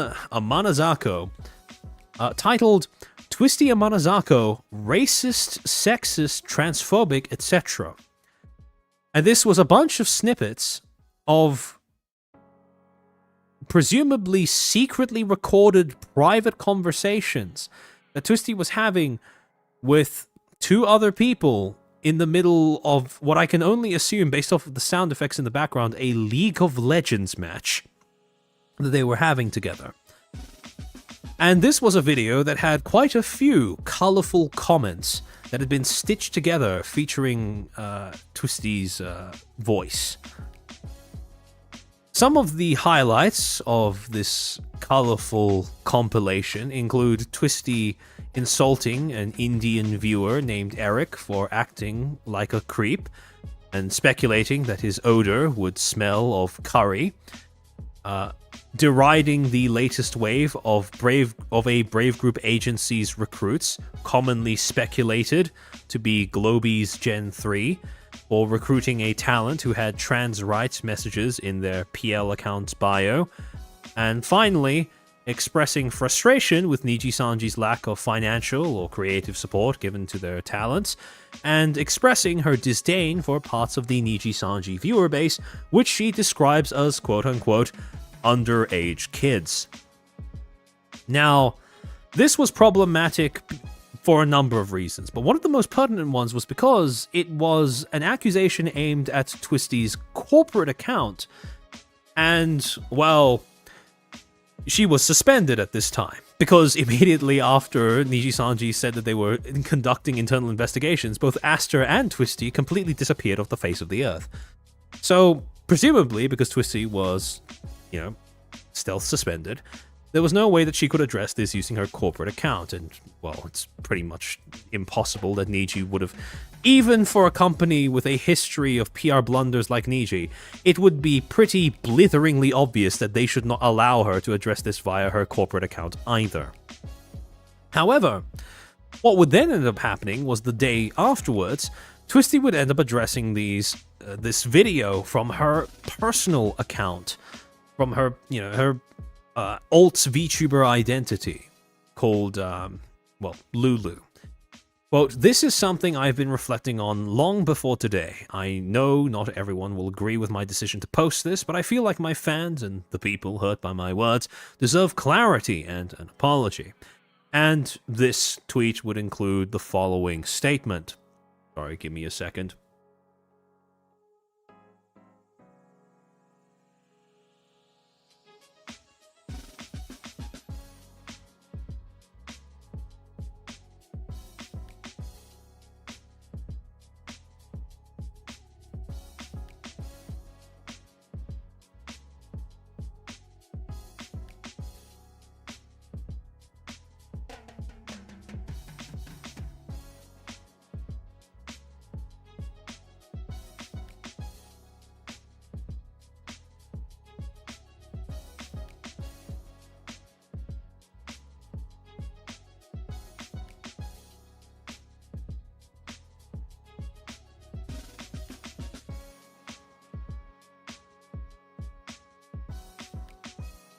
Oh, sorry, I could feel my voice starting to die a little bit. Got blinded by light mode? Look, I was a little strapped for records of this. This is actually based off an archive. Quick shout out to Virtual Asylum for archiving a lot of this stuff, because a lot of it has been deleted since. So, yeah, that's where the light mode comes from. However, her statement would read as follows. Quote, "A recording of me from almost a year ago was leaked, and I want to address it to the best of my ability today. What I said was hateful, cruel, and insanely inappropriate, racist, transphobic, and honestly just straight up mean. I don't want to try to make excuses. Regardless of what I was angry about or dealing with, those words were wrong, and I want to fully own up to it. That conversation came from a place of protectiveness and frustration over how someone close to me was being treated. But regardless, that doesn't excuse the language I used, and I'm sorry that my anger boiled over into something so ugly and so hurtful to many. To me, words were always just words. There was never any deeper meaning to anything. I felt that if you had the ability to speak, why not say whatever you want? I never really questioned the thoughts nor beliefs I grew up with until very recently. I've luckily been able to meet some kind-hearted and wonderful people that pushed, supported, and urged me to become better and grow as a person. I started to realize how much power words carry. They are able to hurt people, inflict and reinforce harm, and even make people feel unsafe, even if I didn't mean it that way. I feel that over these past few months, I've come to understand that being careless doesn't mean my actions are not harmful. To me, growth is about unlearning things, listening and actually thinking before I speak, and learning to take responsibility for my actions. After gaining these new friends who were able to correct and educate me on all of the things I had done wrong, I realized that words are not just words, that they can hold meanings that are able to affect the lives of others, and I had a lot of time to reflect on how I speak and how I treat people, and I fully intend to be better. As someone who lives in America, not just in 2025 alone, I have witnessed many injustices towards marginalized communities, things that I cannot unsee or ignore. Growing up, I was surrounded by certain attitudes and beliefs that I never questioned. I took them as normal, and though they were rooted in ignorance and bias, when my mom found out I didn't vote for the hateful and oppressive president she supported, she nearly disowned me. That moment really shook me because it made me realize how much of my identity had been shaped by trying to meet other people's expectations or avoid conflict. It was the first time I truly stood my ground on something I believed in. It's always a bit jarring to see like someone drop in a Trump reference in the middle of like a YouTube apology. But to continue, that experience pushed me to start thinking for myself more critically, to ask why I believed what I believed, and to recognize how easy it is to stay complicit in harmful systems when you're just going along with what you've always been taught. Sorry, give me a second.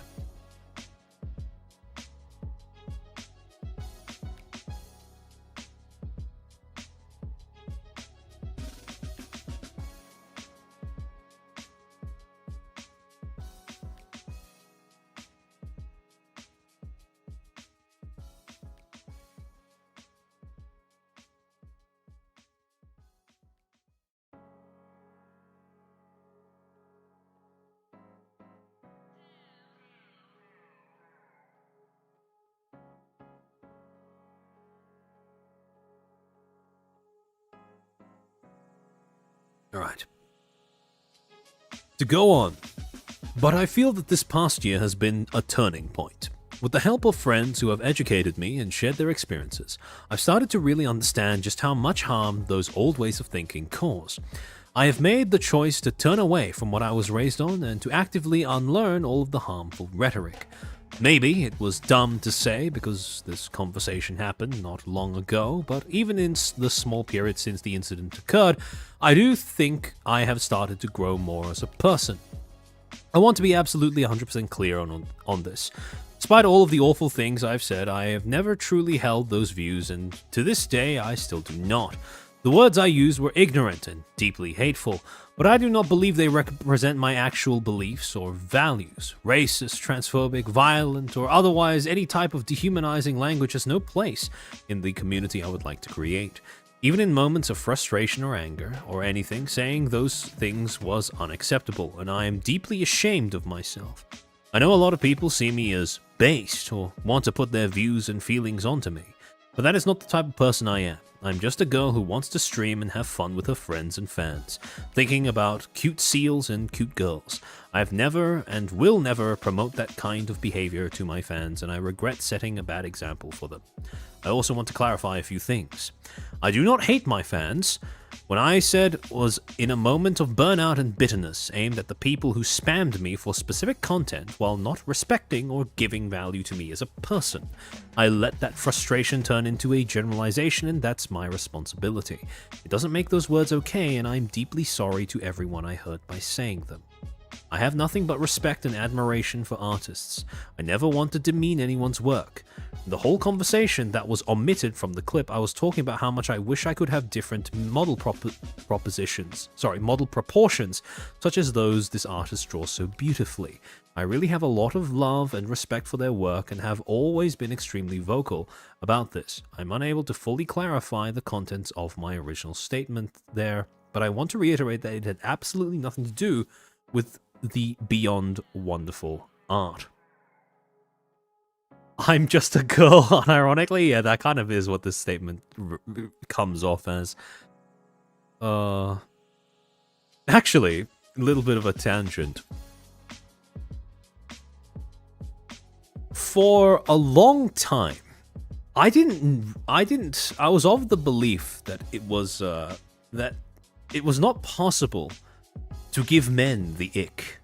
That this was a thing that that this was a thing that almost exclusively was expressed by women, and especially on social media. But a few weeks ago, I had one of my friends one of my friends told me about how he how he was talking with, you know, he was on the apps, right? He was on the apps and he was talking with a young lady, and they were hitting it off until they got to one exchange where she was talking about some sort of personal struggle that she had in her life. I think it was this is so stereotypical now that I'm thinking back. I think it was something about how difficult parking was.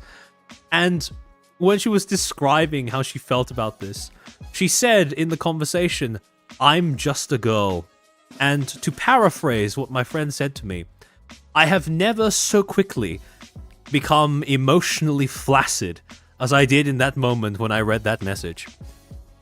And that was like the first time I ever heard of a man telling me about the experience of getting the ick in the middle of speaking with, you know, someone who they were trying to chat up. But the phrase "I'm just a girl" is really just one of those things that, at least to me, has this indescribable it's not, pettiness is not the right word. It's this indescribable flippancy, I suppose. Maybe flippancy isn't the right description. I'm trying to think of the best word to describe how I feel about that particular phrase. Flippancy, superfluousness to it.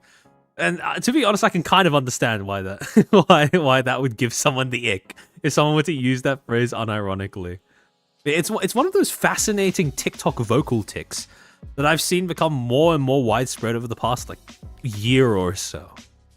But yeah, men get the ick all the time and are icked by disgusting long nails, valley girl speech, overt lack of responsibility. I think it's the overt lack of responsibility thing. Yeah, and now that you've pointed that out, Akurek, I think that's what makes "I'm just a girl," or what was the other one? I think it was "I'm the baby" or something along those lines.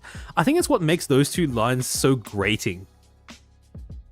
It's the fact that it basically is, you know, the total, oh, I'm not responsible for what I'm doing, or I'm not responsible for, you know, something I'm doing or whatever.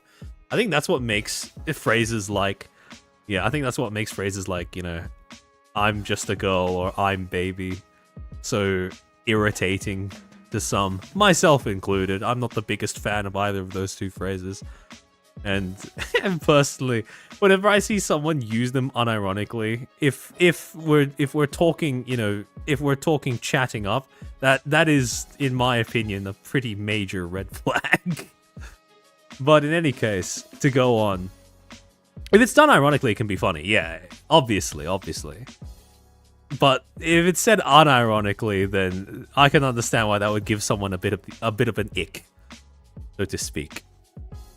But to go on, I know that there is no perfect way to apologize, and some people won't be able to forgive me, and that is 100% okay. I'm honestly just extremely sorry it happened at all. I know this is disappointing to many. Some will never forgive me, and again, I genuinely cannot blame them. I'm sorry that I ever said these things, and I will keep doing the work to make sure I never say them again. Thank you to those who stood up to me and those people who have called me out on it. I'm paying attention and I'm learning. I'm trying to move forward as the person I want to be and not the person I was on that call. There are a lot of things that I wish I could address, but am unable to. For what I have said, I tend to struggle with words, so I hope that I was able to convey my feelings properly to you. I'm going to be taking some time and stepping back to focus on myself and take this seriously. I genuinely never want to be that person again. To those groups I hurt, to my fans, and to anybody else I affected, I truly apologize.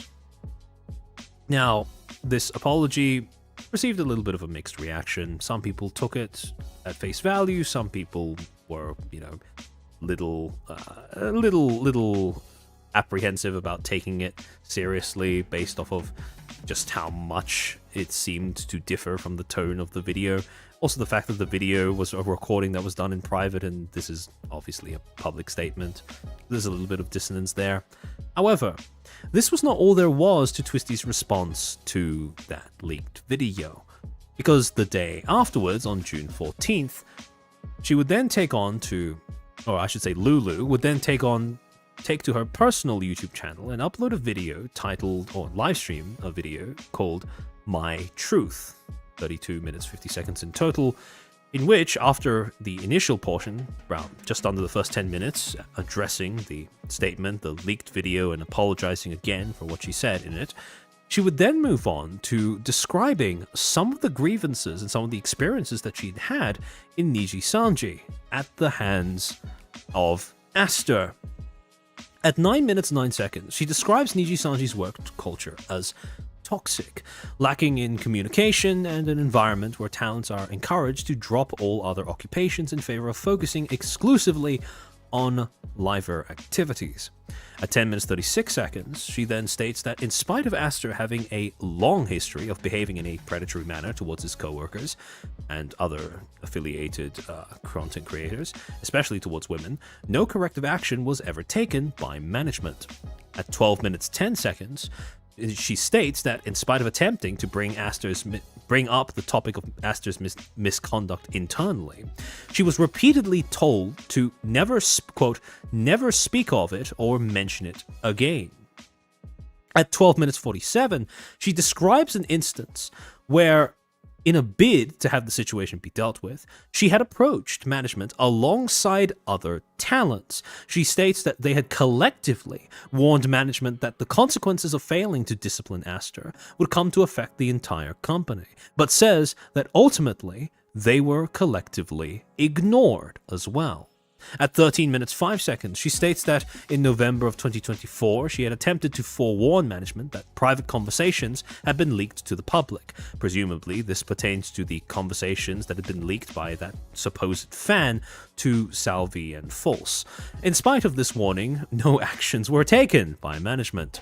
And then, at 19 minutes 33 seconds, she describes a private conversation with Aster in which he raised the possibility of meeting up in Japan. So basically this is reiterating the same thing that was shown in those screenshots that were included in False and Salvi's video. This is basically acting as a further corroboration that that was actually something that happened. Upon being told that she would likely not venture out of her hotel room because, as she stated, she had agoraphobia and severe social anxiety, Aster then proceeded to make sexual remarks that caused a significant amount of discomfort.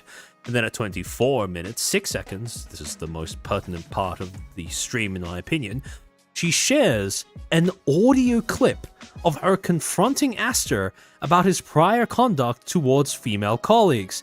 The recording features a conversation specifically regarding the comments he made about quote-unquote flying out female talents to his hotel in Japan, in which Aster can be heard not denying that this is something that he does, but rather attempting to defend it in a rather limp-wristed way by saying that it was intended to be quote-unquote a half joke. And you can hear Twisty then responding by saying, "You don't half joke about inviting someone over to your hotel room. You know, that's just not something you do, especially not between co-workers." And it was at this point that there was truly no going back. Because you can probably get her for, leaking information. You could probably get her for having audio leak of her saying a bunch of nasty things on the internet, right? Both of these could be reasons to suspend her, but you can keep her in limbo for that. But when she goes live and starts playing a recording that basically proves that all of this has actually been going on behind the scenes, there is no ignoring that anymore.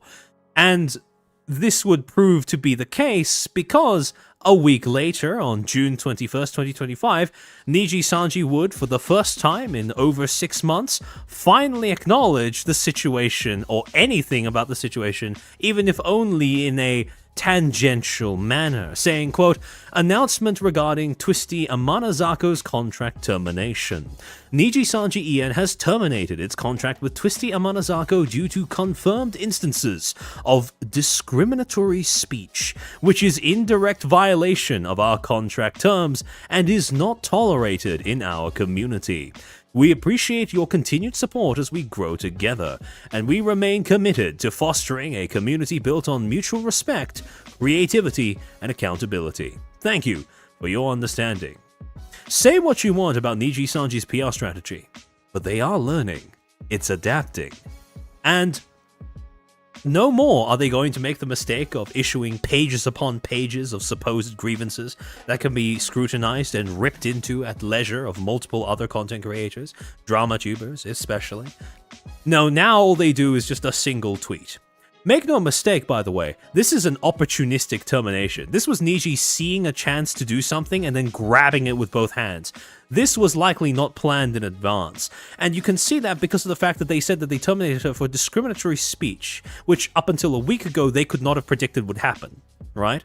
And also, on top of that, they don't acknowledge that it's about leaking internal information, because, as everyone here knows, if they were to say explicitly that they were terminating her for leaking internal information, that would all but confirm officially, as well as, logically, that, yeah, everything that was being alleged about Aster and about the way that Niji handled him, or failed to handle him, I should say, was absolutely true.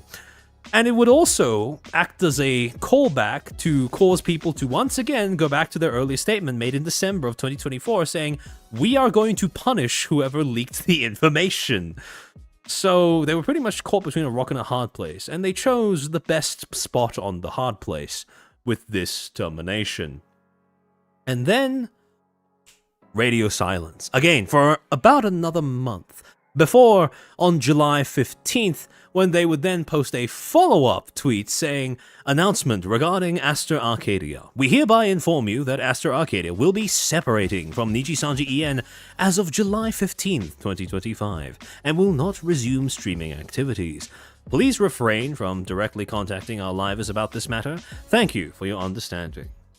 And just like this, we had perhaps the most anticlimactic, most inconclusive end to the whole Aster allegation workplace harassment saga that the company could have provided.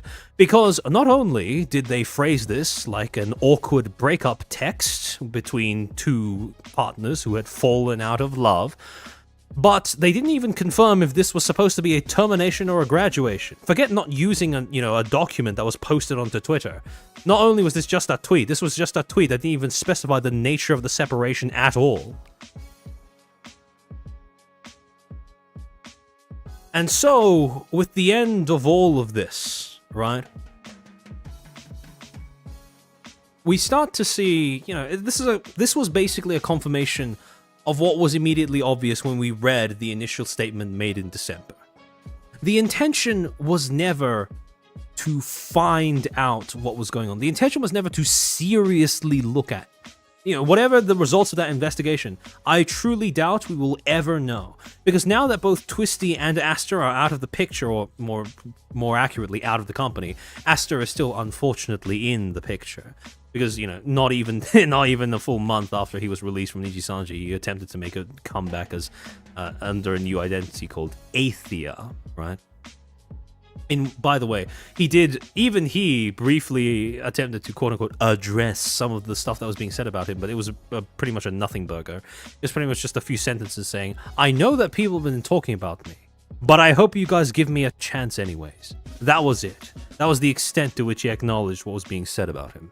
However, with this paints a pretty clear picture that the point of the investigation, especially seeing as Aster and, Twisty are both out of the picture, out of the company, they will never have any reason to release the findings. And especially in result of that, you must ask, especially since their ejection of Twisty and Aster did not seem to be as a result of anything that happened to do with the investigation, but rather simply because they seized upon an opportunity provided by an unrelated third party in a random act of malice to terminate Twisty, right?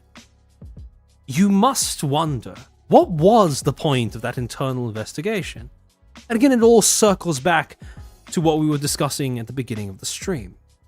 The point of an internal investigation was not actually to, when you ask yourself this question, it's not actually to find out information. It's to provide a pretext for silence. It is a stalling tactic. And so when we come back to the base question that inspired this stream, that was the basis for this stream, that was the premise for this current discussion that we are having. Do independent investigations into corporate misconduct, into company malpractice, actually work? The answer is yes, but not in the way that most people in the audience think that they work. They don't work in terms of actually discovering information. They don't work in terms of actually providing some form of quote-unquote transparency. They do not enforce a standard of honesty or integrity upon those who are under the microscope.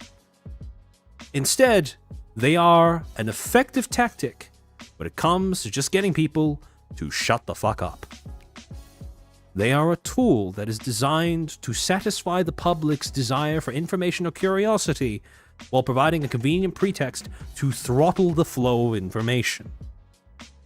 At the end of the day, and this is the thing that I want to really hammer home, in light of how Nijisanji used that as a pretext for, saying that they were doing something about the situation, which is pretty obviously false, right?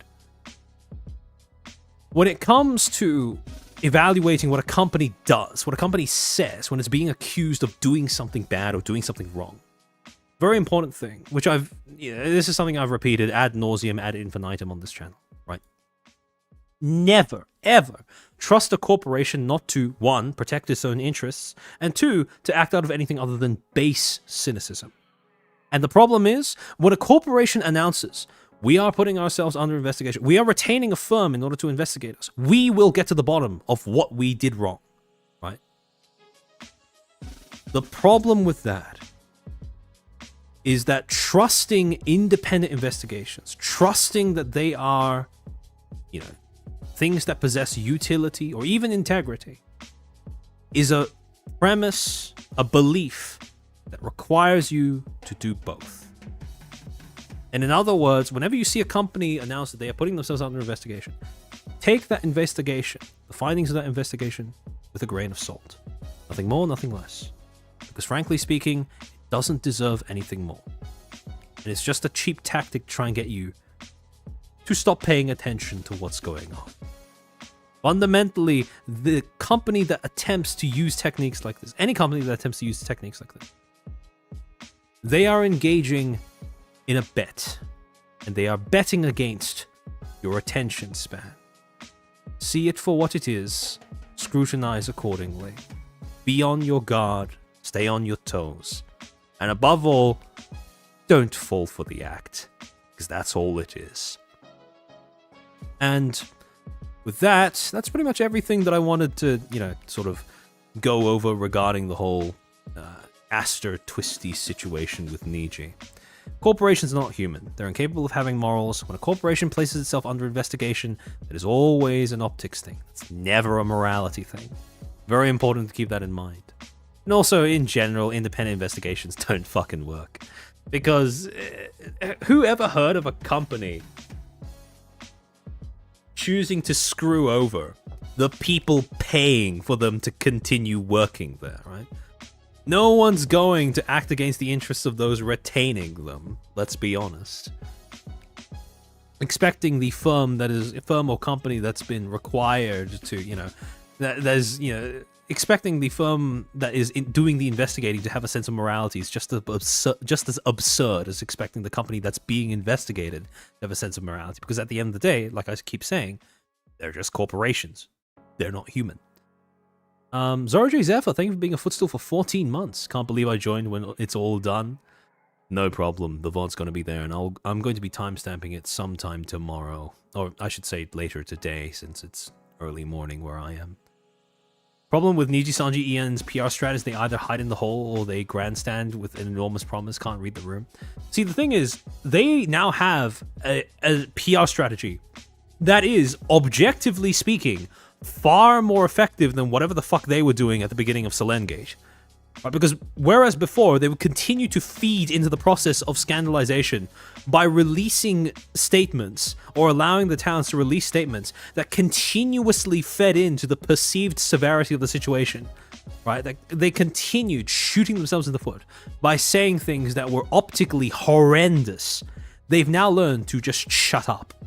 And shutting up is infinitely more effective. Because on the internet, everyone has short attention spans. Everyone cannot keep track of things that happen over more than a 6-month period. And had they managed to incentivize Twisty and Aster to shut the fuck up, they probably could have kept this going indefinitely, right? All they had to do was pay Twisty enough money for her silence and then maybe allow her contract to elapse. And they could have avoided having to acknowledge this at all. Sure, some people might continue to, ask, what happened to that investigation? But eventually even they would have given up, right?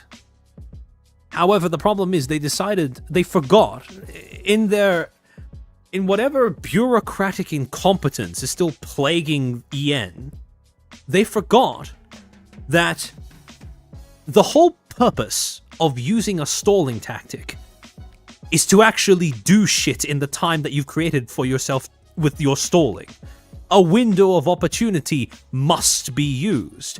They just stalled and they didn't do anything with the amount of time that they bought for themselves, which is just about the stupidest mistake that you could make as a company. But again, nonetheless, it's a mistake that they ended up making. So while they have demonstrated that they are more effective in terms of their messaging in the sense of reducing the size of the target on their back, it appears that their bureaucracy still gets in the way of being truly effective when it comes to responding to controversy. Because they could have waited it out. They should have waited it out if we're talking from the perspective of, ethics be damned and just optics. But they didn't. Because I can only assume they forgore. And that's, it's absurd, it's stupid, it's silly, but, well, that's Niji EN.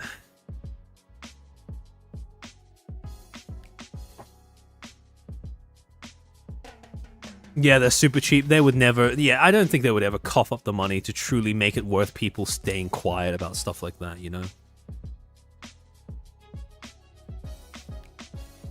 Their strat really was sweep it under the rug and ignore it. But that's the thing, right? On the internet, that is objectively a very effective way of handling controversy. Because no one has a memory... No one has a memory span that exceeds 6 months. Especially not on Twitter, right? Which is where they do most of their communications. But they just didn't have the ability to do that. They just forgore. But, yeah. In any case, that about sums up with this stream over. Now we can finally, now that the backlog is finally done, we can finally start getting in a new batch of topics. And the one that, well, you guys have probably seen, right? Because I posted a poll in my community tab about what the next topic is going to be. And it seems like the most popular one is Sundaria. So the next, big stream, planned stream, I am going to be... in the interest of working on some of the offline projects, I'll go into more detail sometime soon, but in the interest of working on some of my offline projects, I am probably... the streams are going to be a little bit more sporadic over the course of October, most likely. But the next big planned stream that we have coming up is going to be about Sundaria. We're going to have a bit of a walk down memory lane, a bit of a retrospective, corpo that collapsed before it was, well... for want of a better way of putting it, fashionable to discuss things like how corporations collapse and why they collapse and the fact that a corporation is collapsing or whatever. Basically, they collapsed before it became fashionable to act like you cared about a corporation imploding. And there are a lot of things about the way that Sundaria went under that are, in my opinion, grossly overlooked because of just how much it seems to have set the tone for how future corpo implosions would end up taking place, or the various different factors that would cause a corporation to go under that we have seen firsthand since. As I've always said, one of the most important things when it comes to developing the kind of prejudice that you can use to protect yourself from making a bad investment in terms of, what to get emotionally invested in, what to invest your time or money in, is prejudice, right? There's nothing like prejudice in order to protect your wallet or your time. And in order to develop those kinds of prejudice, you need data. And in my opinion, Sundaria and its collapse is a crucial bit of data that is commonly overlooked in discussions around, what can go wrong in the world of corpo VTubing. So yeah, that's going to be a little bit of a throwback for quite a few people. I myself, Sundaria was way before my time as a VTuber fan as well. So it's going to be a little bit of a trip for me as well in the whole process of looking into it. But yeah, also, the other topics that I have on that poll that I'm quite keen for eventually when we get around to it. Corpo audits. I've found, over the past week, I've been... This is so fucking autistic. I have been going down the rabbit hole of corpo, various ways of obtaining corpo financial records. And I found that in the case of multiple companies that have either been bought out or collapsed over the course of 2024, there are ways in which I can obtain their financial records, which includes documents about shareholder changes and buyouts. There's only one problem though. So with access to those documents, we could actually do like a VTuber corpo audit where we go through some of the shall we say the ways in which companies collapsed and or changed hands, and then have a look as to how that took place, who the involved parties were, how much, things like golden parachute provisions and stuff like that. We can actually, it is possible to get our hands on those documents. There's only one problem though, and that is that those documents are sometimes held behind a pretty high paywall. I know for a fact there is one company in question who I've been interested in for a while in terms of understanding how things were going behind the scenes, finance wise, whose financial records, like I can get my hands on things like shareholder documents, merger documents, stuff like that. But it costs $175 in order to buy those documents, which is fucking insane in terms of just, the amount of money you need to pay for this kind of information. But I don't know. Objectively, to me, $200 is a lot of money, in my opinion. But I don't know. Maybe in terms of the information, the degree of information it provides, it gives you access to, maybe it's worth it. But yeah. That's the only thing that's holding me back from going whole hog into, okay, let's look at all of these documents, grab all of them, assemble them, and do an audit, right? And besides that, there's just a few when I say VTuber cold cases, right? What I mean is old controversies, or basically business practices that we talked about before, that proved themselves to be somewhat unpopular in the past or were the center of controversies in the past, and basically just doing a check-in to see how they've developed since then, because it's been a few months. One of them being, of course, the whole not auctioning, but crowdfunding VTuber IPs upon VTuber graduations, basically saying that immediately after a company collapses, going, oh, look, this VTuber is graduating and they need help to buy their IP, everyone should donate to them, etc., etc., etc. Because I remember that when we talked about it, the previous times, we speculated as to whether this is it might become a trend or not. And since then, there have been a few cases that both support that theory and disprove that theory. So that's something I've been wanting to follow up on for a while, but hasn't really fit into any of the stream topics that we've done up until now. So. Just mentioned Billy Aoki talking about Feet Hill Super Chat. You hear? Can you write it off on your taxes? Yes. Oh, I guess I could. I'm hoping I can, because otherwise, I'm going to be $200 in the hole. Billy, thank you for the 5. Still waiting for the fee reveal. Again, I think I remember saying that that's going to be 25k or something along those lines. But yeah. Can you write the info to be used for public usage? I think I can. At some point in the can $175 be paid with Steam wallet cards? Yeah, hopefully. But yeah, no. Another interesting rabbit hole that I've been going down is the relationship between government-funded programs and VTuber companies. Because you'd be surprised at how many VTuber companies that have cropped up and died have been funded, at least in part, with government initiatives and government grants.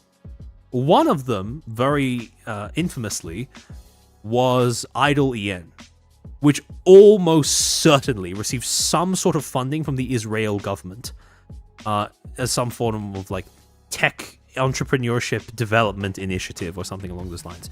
Another, which we know about, is Malaysia. Because Malaysia had that fund that we talked about when we were, I think the last stream we were discussing Nexus and what has happened since, or Harry's Roblox endeavors. I think he's back on Twitter, by the way. He's been posting about his new. I hope he's not starting another VTuber company, but I wouldn't, honestly, I wouldn't put it past him.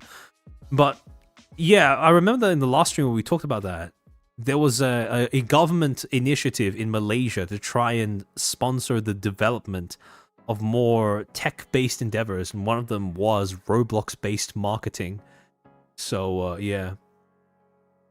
Goodell, I wouldn't go that far, but Idle was certainly a beneficiary, almost certainly a beneficiary of Israeli funding, right? Israeli government funding. Malaysia with Sauna Man, yep. DFPG.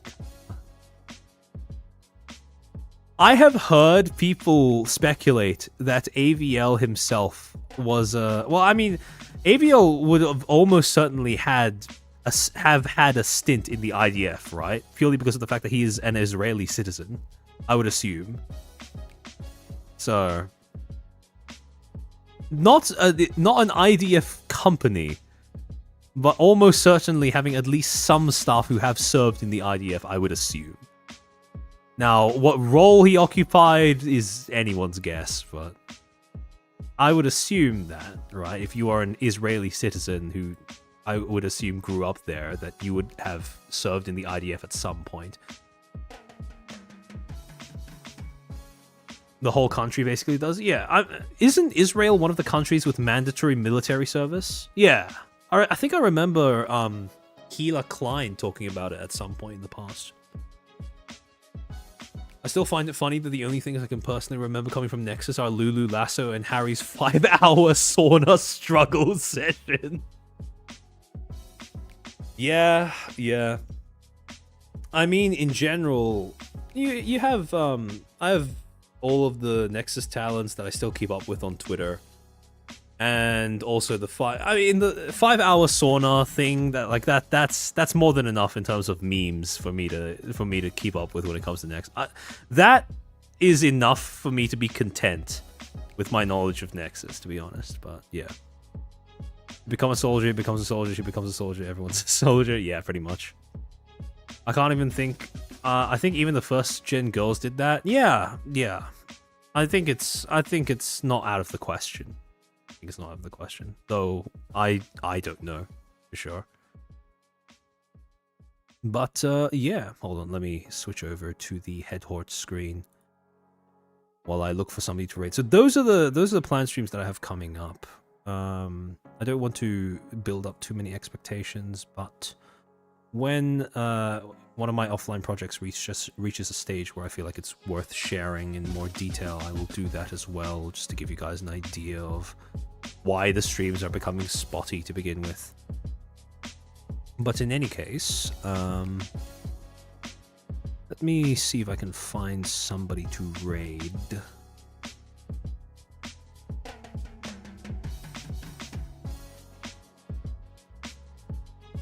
Oh dear. Okay, browser's freezing again.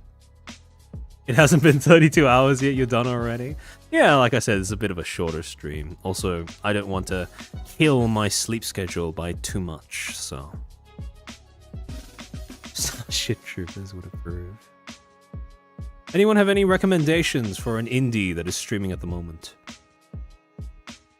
Oh, and Ari is still here? Okay. By the way, I've been seeing the art studies that you've been posting onto your Twitter. They really are quite nice. Please keep them coming. I may not be able to look at them in public, but they are great to look at. Rare 3-hour stream, yeah. I should start stream so we can rate her. Master N, at this point, it's whatever. I'm pretty sure the off guy thing as well was something that was is probably arranged months, well, a while beforehand. It's probably not something that could be changed last minute anyways. Even if there was some sort of major push to change things.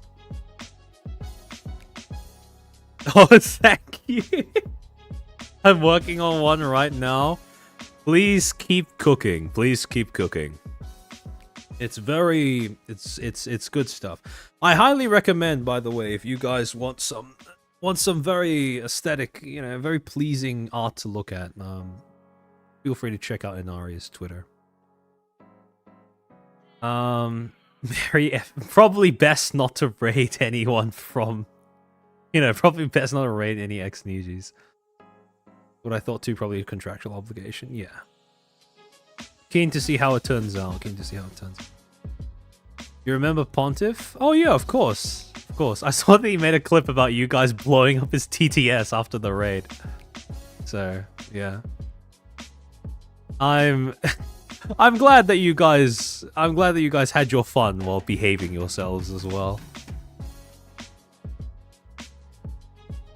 Let's show up and chat if I have something to say. Mako Fukusame has... Okay, hold on. Let me see if I can find her stream. I don't know if she has raid from every... Oh, no, never mind. I found her. I just needed to search in. I just need to input the search before I find her. Alright.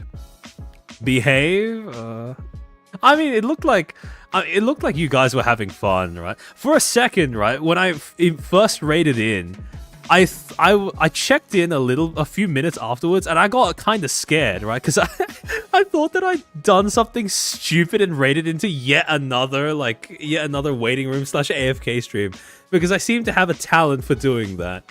But after he came back, I was glad to see that, you know, you guys were able to add to the stream and have fun and stuff like that. So I'm glad to see that it wasn't, you know, a total raid failure. Oh, Agamata, thank you for the 5. Welcome to the stream. I joined at 3:40, expecting another 5 hours. I'm sorry to disappoint, but yeah, rare short stream for me.